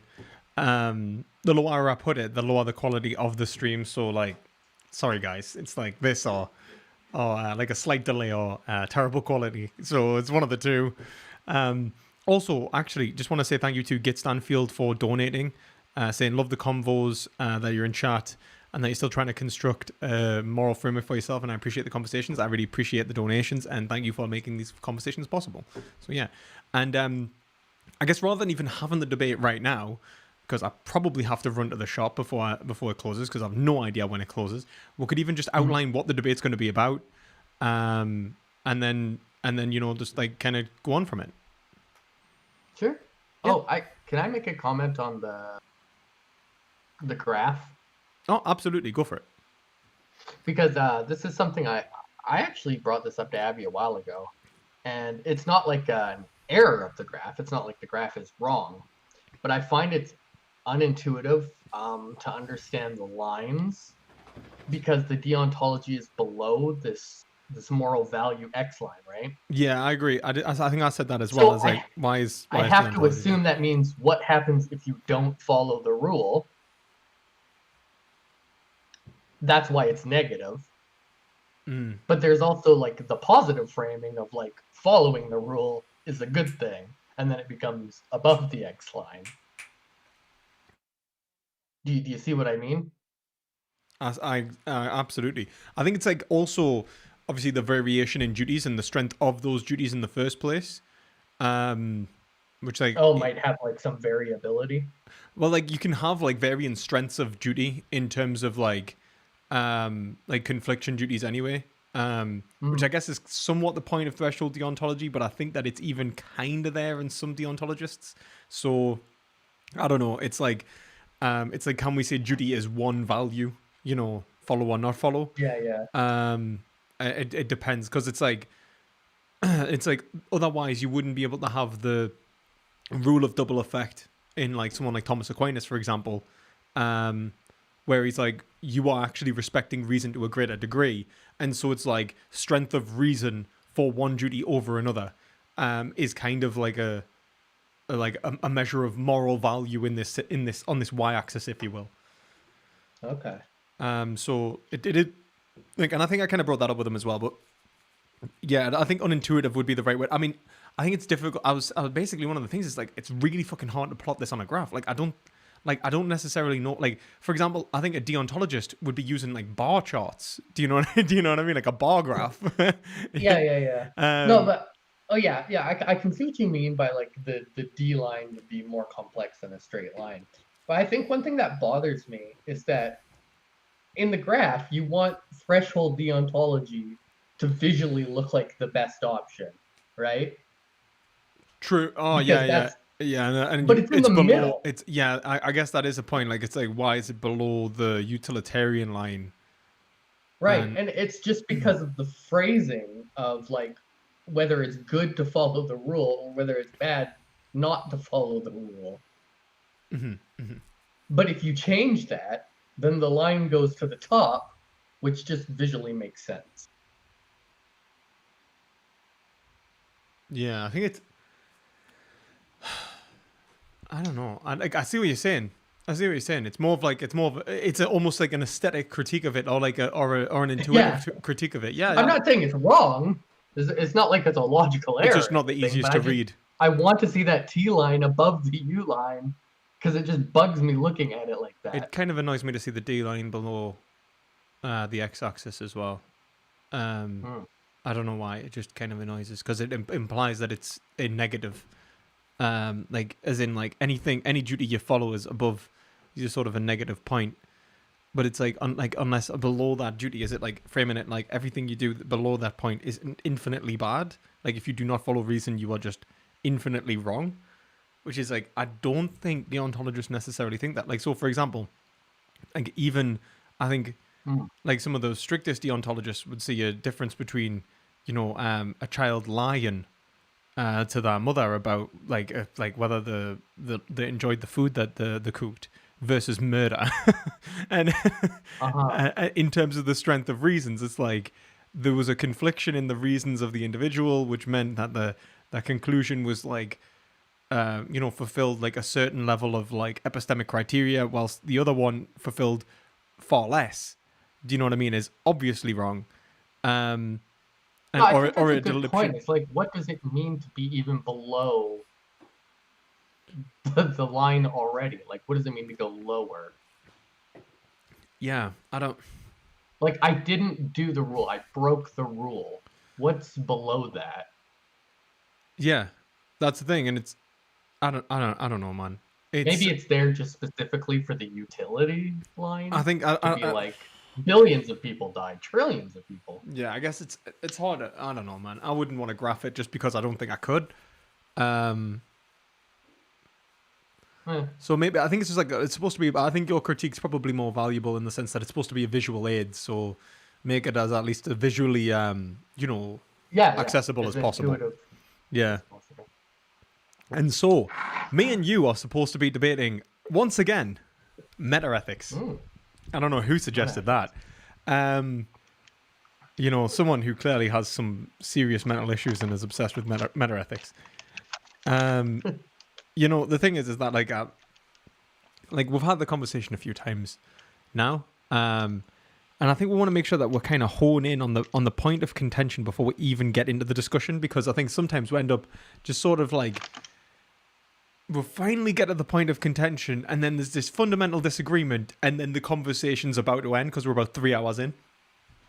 Yeah, sure. So, I think you argue if I say your metaethical system right. So you're a value pluralist, but you're also a descriptivist. then really you think that we're just describing that morality is just a descriptive process, which is actually describing attitudes or like states of mind within the individual. Well, I want to go further because I don't know if you still do this, but like I would still make this like ethics morality distinction. Right? Yeah, I do usually. So I think there's a difference. Like for me, descriptivism is to say these are the states of the world that I find preferable, right? Like this is how I want the world to work. And I think this is a purely descriptive thing.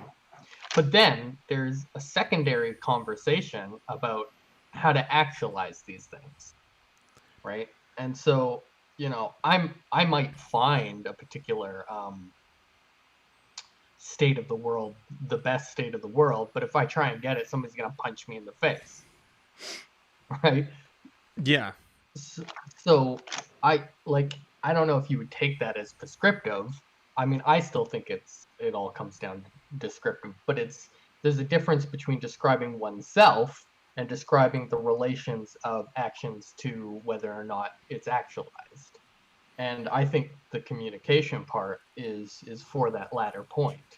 You see, this is the thing. Like, then it's really just a description. Like, so you would say ethics is again really like a subset of morality, though, and you'd say that like all it is an evaluation of whether I actually value the consequences of creating this world like this, and whether it was actually worth it.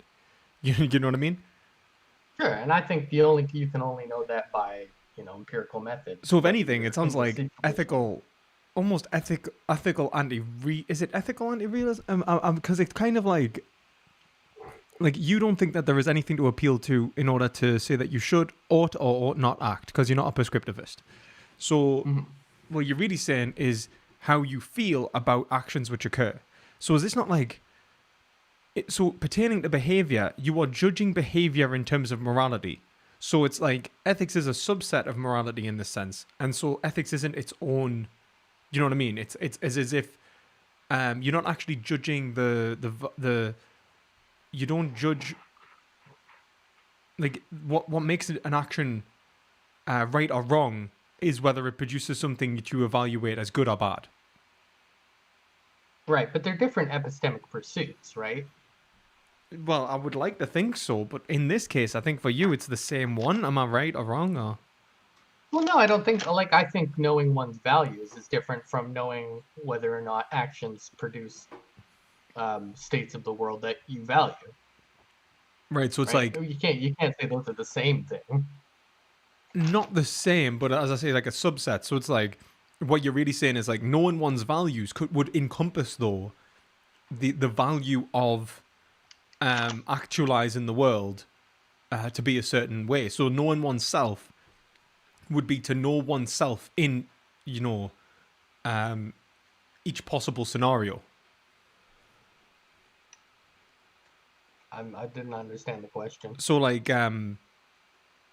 so when you say that you know oneself, you don't simply know, it wouldn't simply be a knowledge of it wouldn't simply be a knowledge of like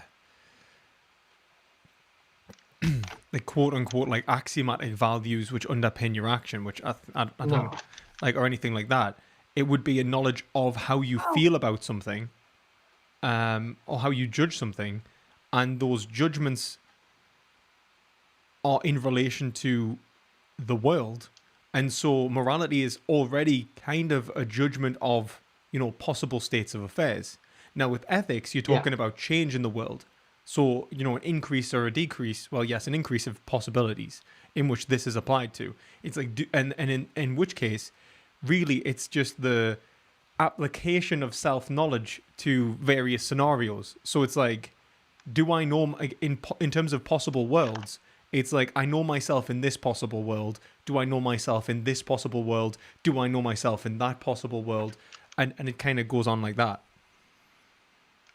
Well, sure, but there's also just like the entire society building is you take these particulars which you've learned empirically, you abstract concepts from them, and you try to apply them with other people to try and create a society that ends up with preferred states of affairs, right? Because So then, you but don't then, take this so then that's cooperative.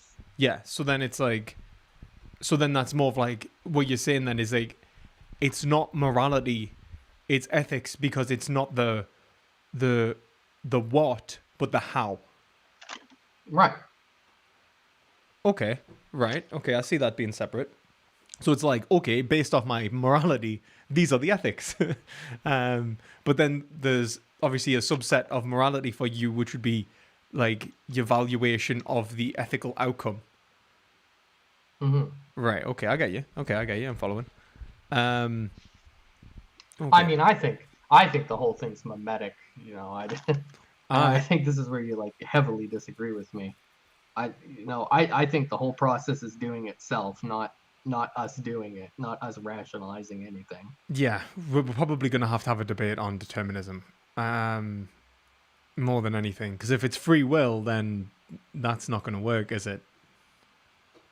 Well, let me try and do the same for you, right? I might as well see if I can say back to you how you see things, Absolutely. Absolutely. right? I see that you start with some sort of necessary statement of like you can't help but desire your best expression of subjectivity. It would be like you can't help but desire that which is most desirable. But yeah, yeah, and that would be Yeah, that is the expression of subjectivity because it's like your subjectivity is trying to get to that. Yeah. yeah, okay. And for you, there seems to be this ontology of a person that um, it is reducible down to a being that just seeks the good, whatever the best expression is, and it's non-specific, right? It's not. There's nothing specific like Abstract, it abstract, must right? have chocolate cake and it must have this. Yeah, yeah, absolutely. Okay. And because that there's this reducible thing, then the whole process is epistemic, right? It's just learning about. We can all learn about what is the most good, and because we can all be reduced to this basic ontology, then we can all express in the same way and experience the good in the same way. So it's a learning process for all of us. Yeah, kind of. I think so. I think the only thing I would say is like, so we're all desirous beings. The only way that we can understand our that which is desirable is through uniformity, through universalization. Um, and I would go so far as to say, like metaphysically, if we boil ourselves down to this being which seeks, the good, then, or seeks to rather like in terms of ethics, it's like to achieve that which is right. So we seek the good, and it's not the knowledge of the good that we seek; it's also it's the expression of right. So like how to fulfill, like give content to desire, like give direction to the desires themselves. And so if we're all boiled down to this metaphysical being which has the function of seeking the good, then we can say from that point, we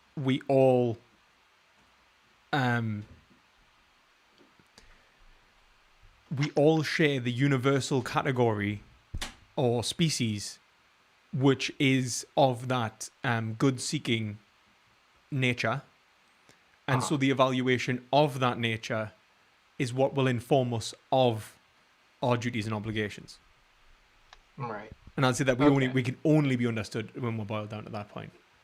So it's like so part of my argument is like a disbelief in particulars. I do not believe in particulars. Okay. Well, okay. So part of like where my contention's in is like I don't know how to work that materialistically, and I'm a materialist. Okay. I'll do my best to Right. try and put that in material terms. I do not know if I can. Because I would just say, look, if we are part of brain states and there's different brain states, then I don't see how we can reduce down into the same sort of thing. Yeah, I think we're probably just going to end up. So we're going to fight on metaphysics first. And I think this is kind of at least good because I think most people don't realize it, but the real contentions in philosophy are like 90% of the time metaphysical. And like the reason the disagreements are occurring is because of difference in worldview. Sure. So, like, obviously, if you are a materialist and I'm an idealist, then if we don't overcome that issue in the first place, anything we build up from that is causing, going to cause, like, even if we accidentally agree, it's purely consequential. Yeah, I think like this is where my major contention is, because I see things. Well, it doesn't necessarily have to be determined, right? Like, okay, let's say that things are random too. Either way, I don't see like the will in this. I don't see the will in determination. I don't see it in randomness. And I don't know what the other option is that makes any sense. So you do. Oh, right. So you see the issues in between. It's free will or liminalism. Determinate. Yeah. So like the indeterminacy of the world versus the determinacy of the world. See, But I would say fundamentally it's indeterminate, example. as it's indeterminate in its foundation. Because I'm an existentialist, so the origin of the will is indeterminate. But then I would say that that only defines what how the will comes to be, and not what the will does. Okay, so here's like something I wrote, I think a few days ago, that I said, let's say we had two different wills, right? One person and another person, and one of them wills to do something, and the other person doesn't will to do that thing, right? Okay. Like one so decides one wills to X, lie, one the wills other Y. one decides to tell okay. the truth. Yeah. Okay. Yeah. Okay. How do you bother, or how do you describe why one did one and one did the other if you can't say anything about the wills that makes it like a causal action or was determined by a prior state? Well, so I can't say one will was different than the other will. Well, you and can. That's why it did. But it's like, so. For example, I can talk about the will causally in the sense that I can say that the will can act causally, but that the will, like, so for example, I mean, I think you would you hold the position that like there needs to be a level of causation for reason to function, which is kind of like the human position. Yeah, I would agree. So like if everything was abstract and absurd, then reason wouldn't function, and so there has to be a level of causality. Now, I would say that the will can choose to do anything but behave irrationally, that because of that's what it is. I'd say that there's one second. Sorry. You'll go out. 1 second. Be a good boy. okay. There's a good lad, right? So it's just me dog trying to like It's okay.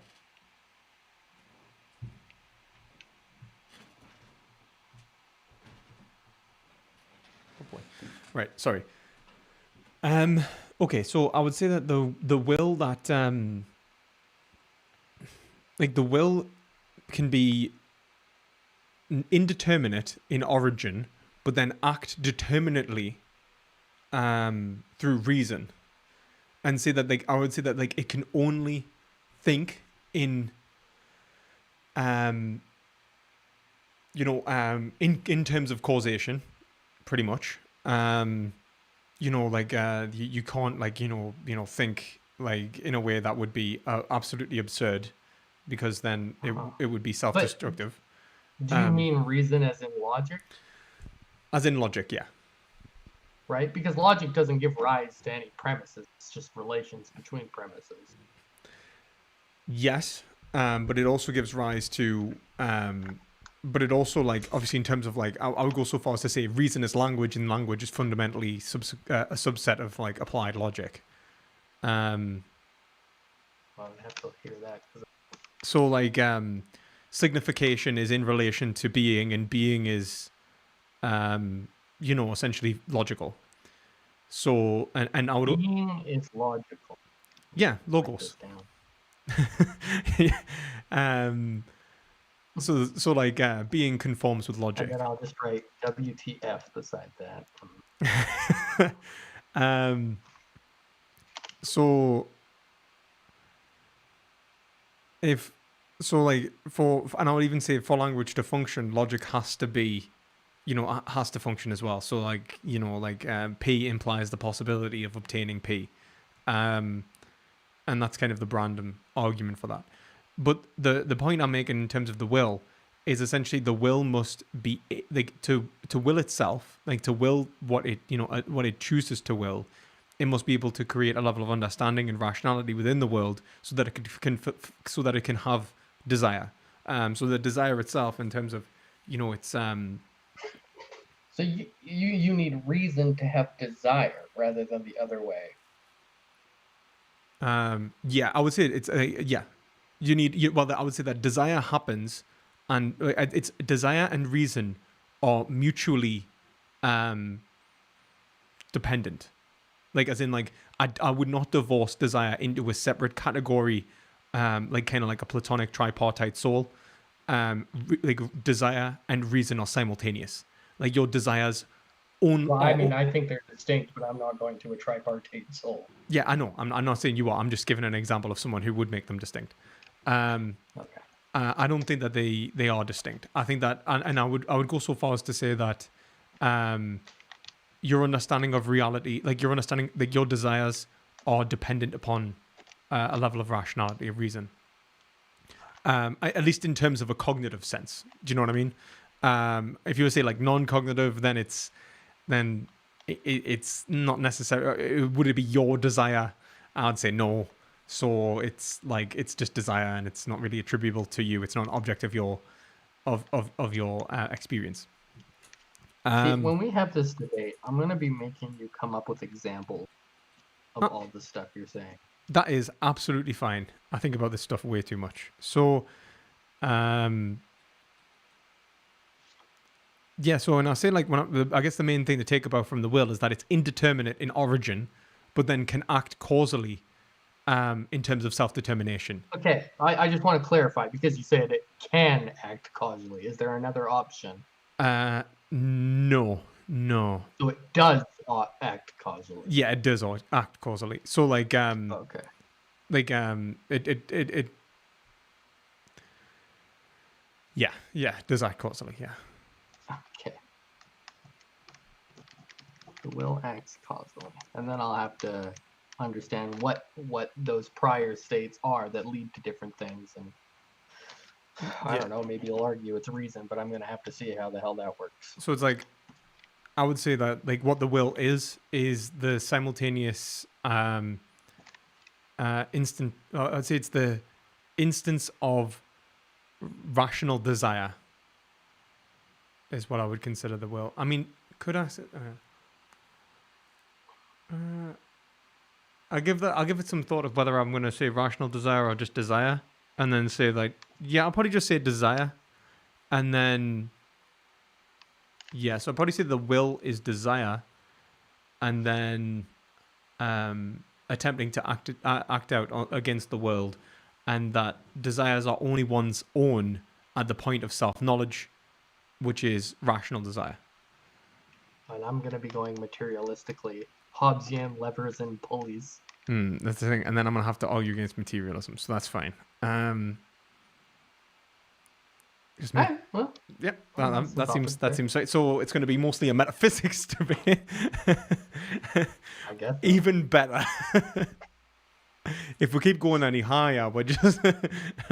Although I don't know if you know this, I talked me and Dave out of epiphenomenalism. Oh, that's nice. How'd you do that? Well, I came up with an argument thinking that, okay, if consciousness or experience is epiphenomenal, right, then to be able to speak about it wouldn't matter if it was actually occurring or not. So in a P-zombie world, right, where certain material actions cause don't cause experiences, we'd have just as much in that world a reason to talk about our experiences as the world where we do have experiences.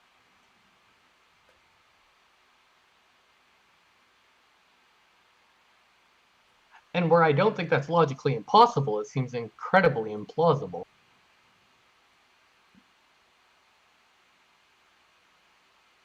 Could you just say that again? I think that just went whoosh over my head there. Sorry, say that. Okay, so just imagine a p-zombie world. So like Yeah. the whole epiphenomenal idea is that like certain brain states or interactions cause an experience, right? Yeah. Now imagine a separate world where those exact same processes happen, but they just don't cause an experience. Right. And it's a p-zombie world, so those things are acting and behaving just like people. Okay. Right? Are you with me so far? I think so. So we'll have one world with normal people whose essentially material causation causes mental events, and we have a world where the physical causation does not cause mental events. Yeah. Okay. So 2 worlds there.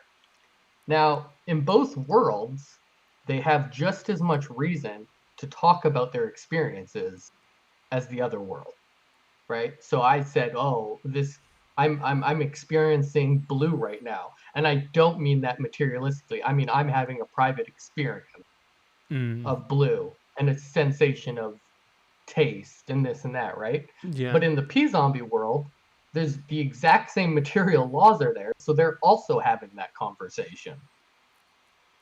They have just as much reason to have the conversation about their experiences. Not to defend epiphenomenalism, because I absolutely disagree, but couldn't the epiphenomenalist argue that the epiphenomenalism implies the existence of mental events, so that the exact same processes could not lead to the existence of a p-zombie and be the same processes, and so they would lack the reasons to talk about those events because those events would not exist.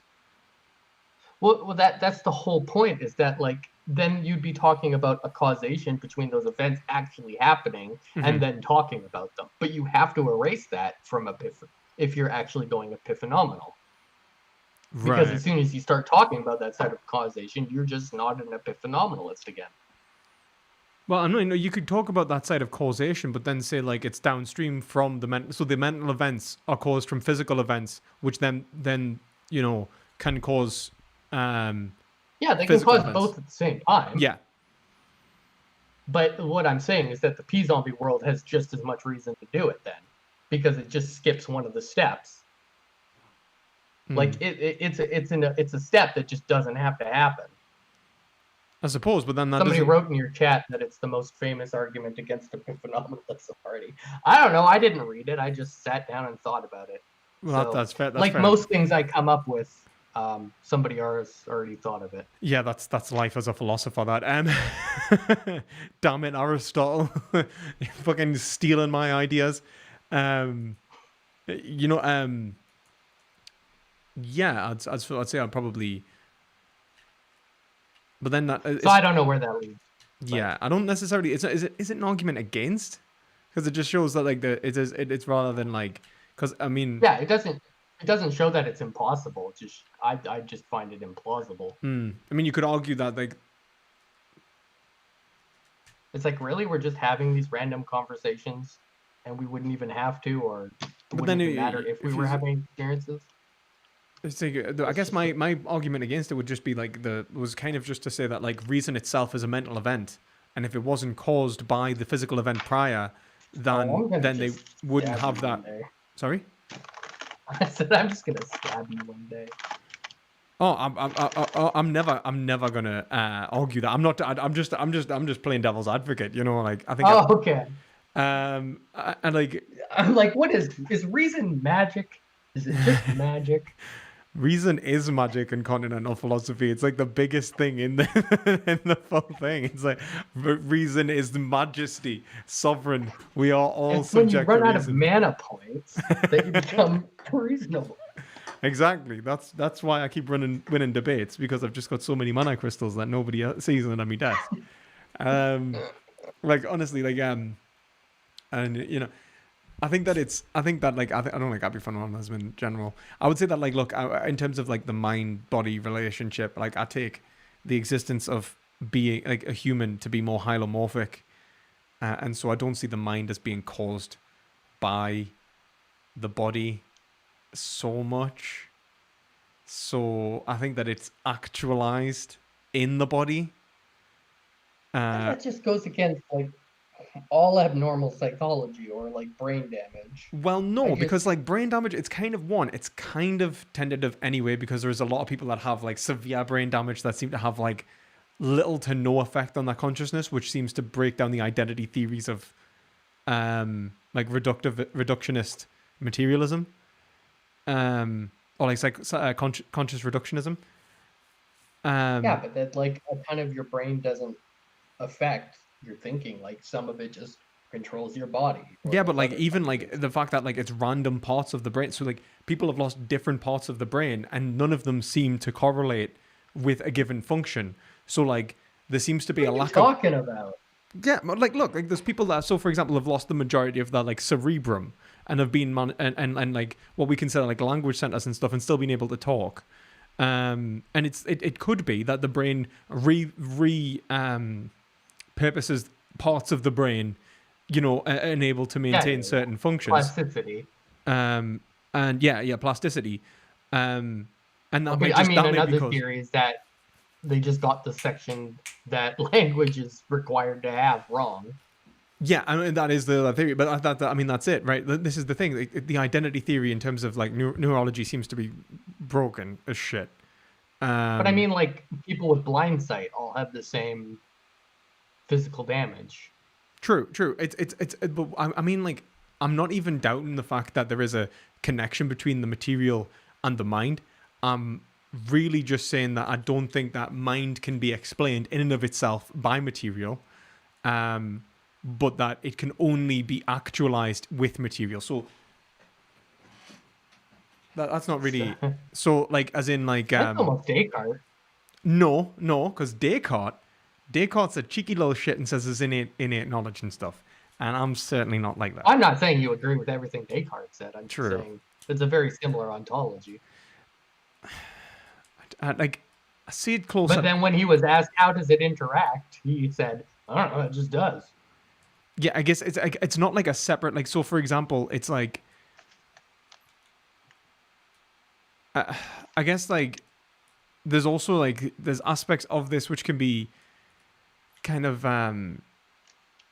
non-reducible, but can occur. Like, so for example, I think that like self-awareness and spirit, for example, I think spirit is non-reducible to physical form, but could only occur with the existence of physical form. So like absolute spirit. So the existence. I don't use the word spirit. I don't know what you mean by that. So like absolute spirit in terms of Hegel. Even just shared self-consciousness. Shared self-consciousness. You know what? I'm just going to leave this for debate because I don't... This is going to take me a lot of questions to ask. Yeah, that's fine, man. I could even invite Marty as well because he really likes this sort of stuff as well, and he's like a Kantian these days.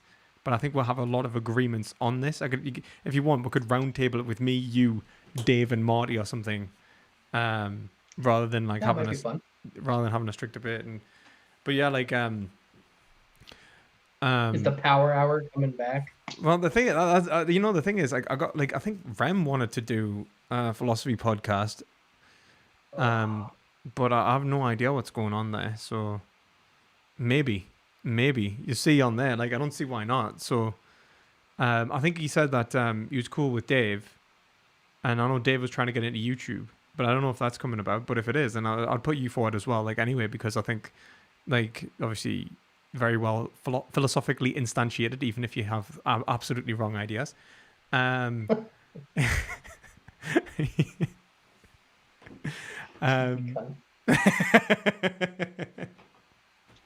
but we could talk about it. So, metaphysics debate and we'll arrange the date and time, and we'll roundtable it ideally with me, you, Dave, and Marty. That sound cool? Yeah, sounds cool. All right, cool, man. Right. Well, I'm gonna end the stream now as well, guys. So, well, thanks, Shadow. Anyway, and I'm gonna shoot off. So, thanks for coming on, and we'll arrange the date and time. All right, bye. Bye, man. So that's going to be a fun debate. I know that that's going to get into some weeds. So if you're interested in watching the metaphysics debate between me, Shadow, and hopefully Dave, and or like discussion with me, Shadow, Dave, and Marty, that should be cool. And hopefully if I can get Marty involved and Dave involved as well, I think that'd be nice. So yeah. So I'm going to have to bounce, guys. So if you like this conversation, please give it a thumbs up.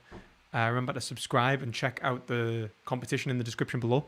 Thank you to my patrons on Patreon for supporting this and all the content that I make. Thank you to Brick, Brick, almost said Marty there, Brick, Ethan, Jeremy, and Ben.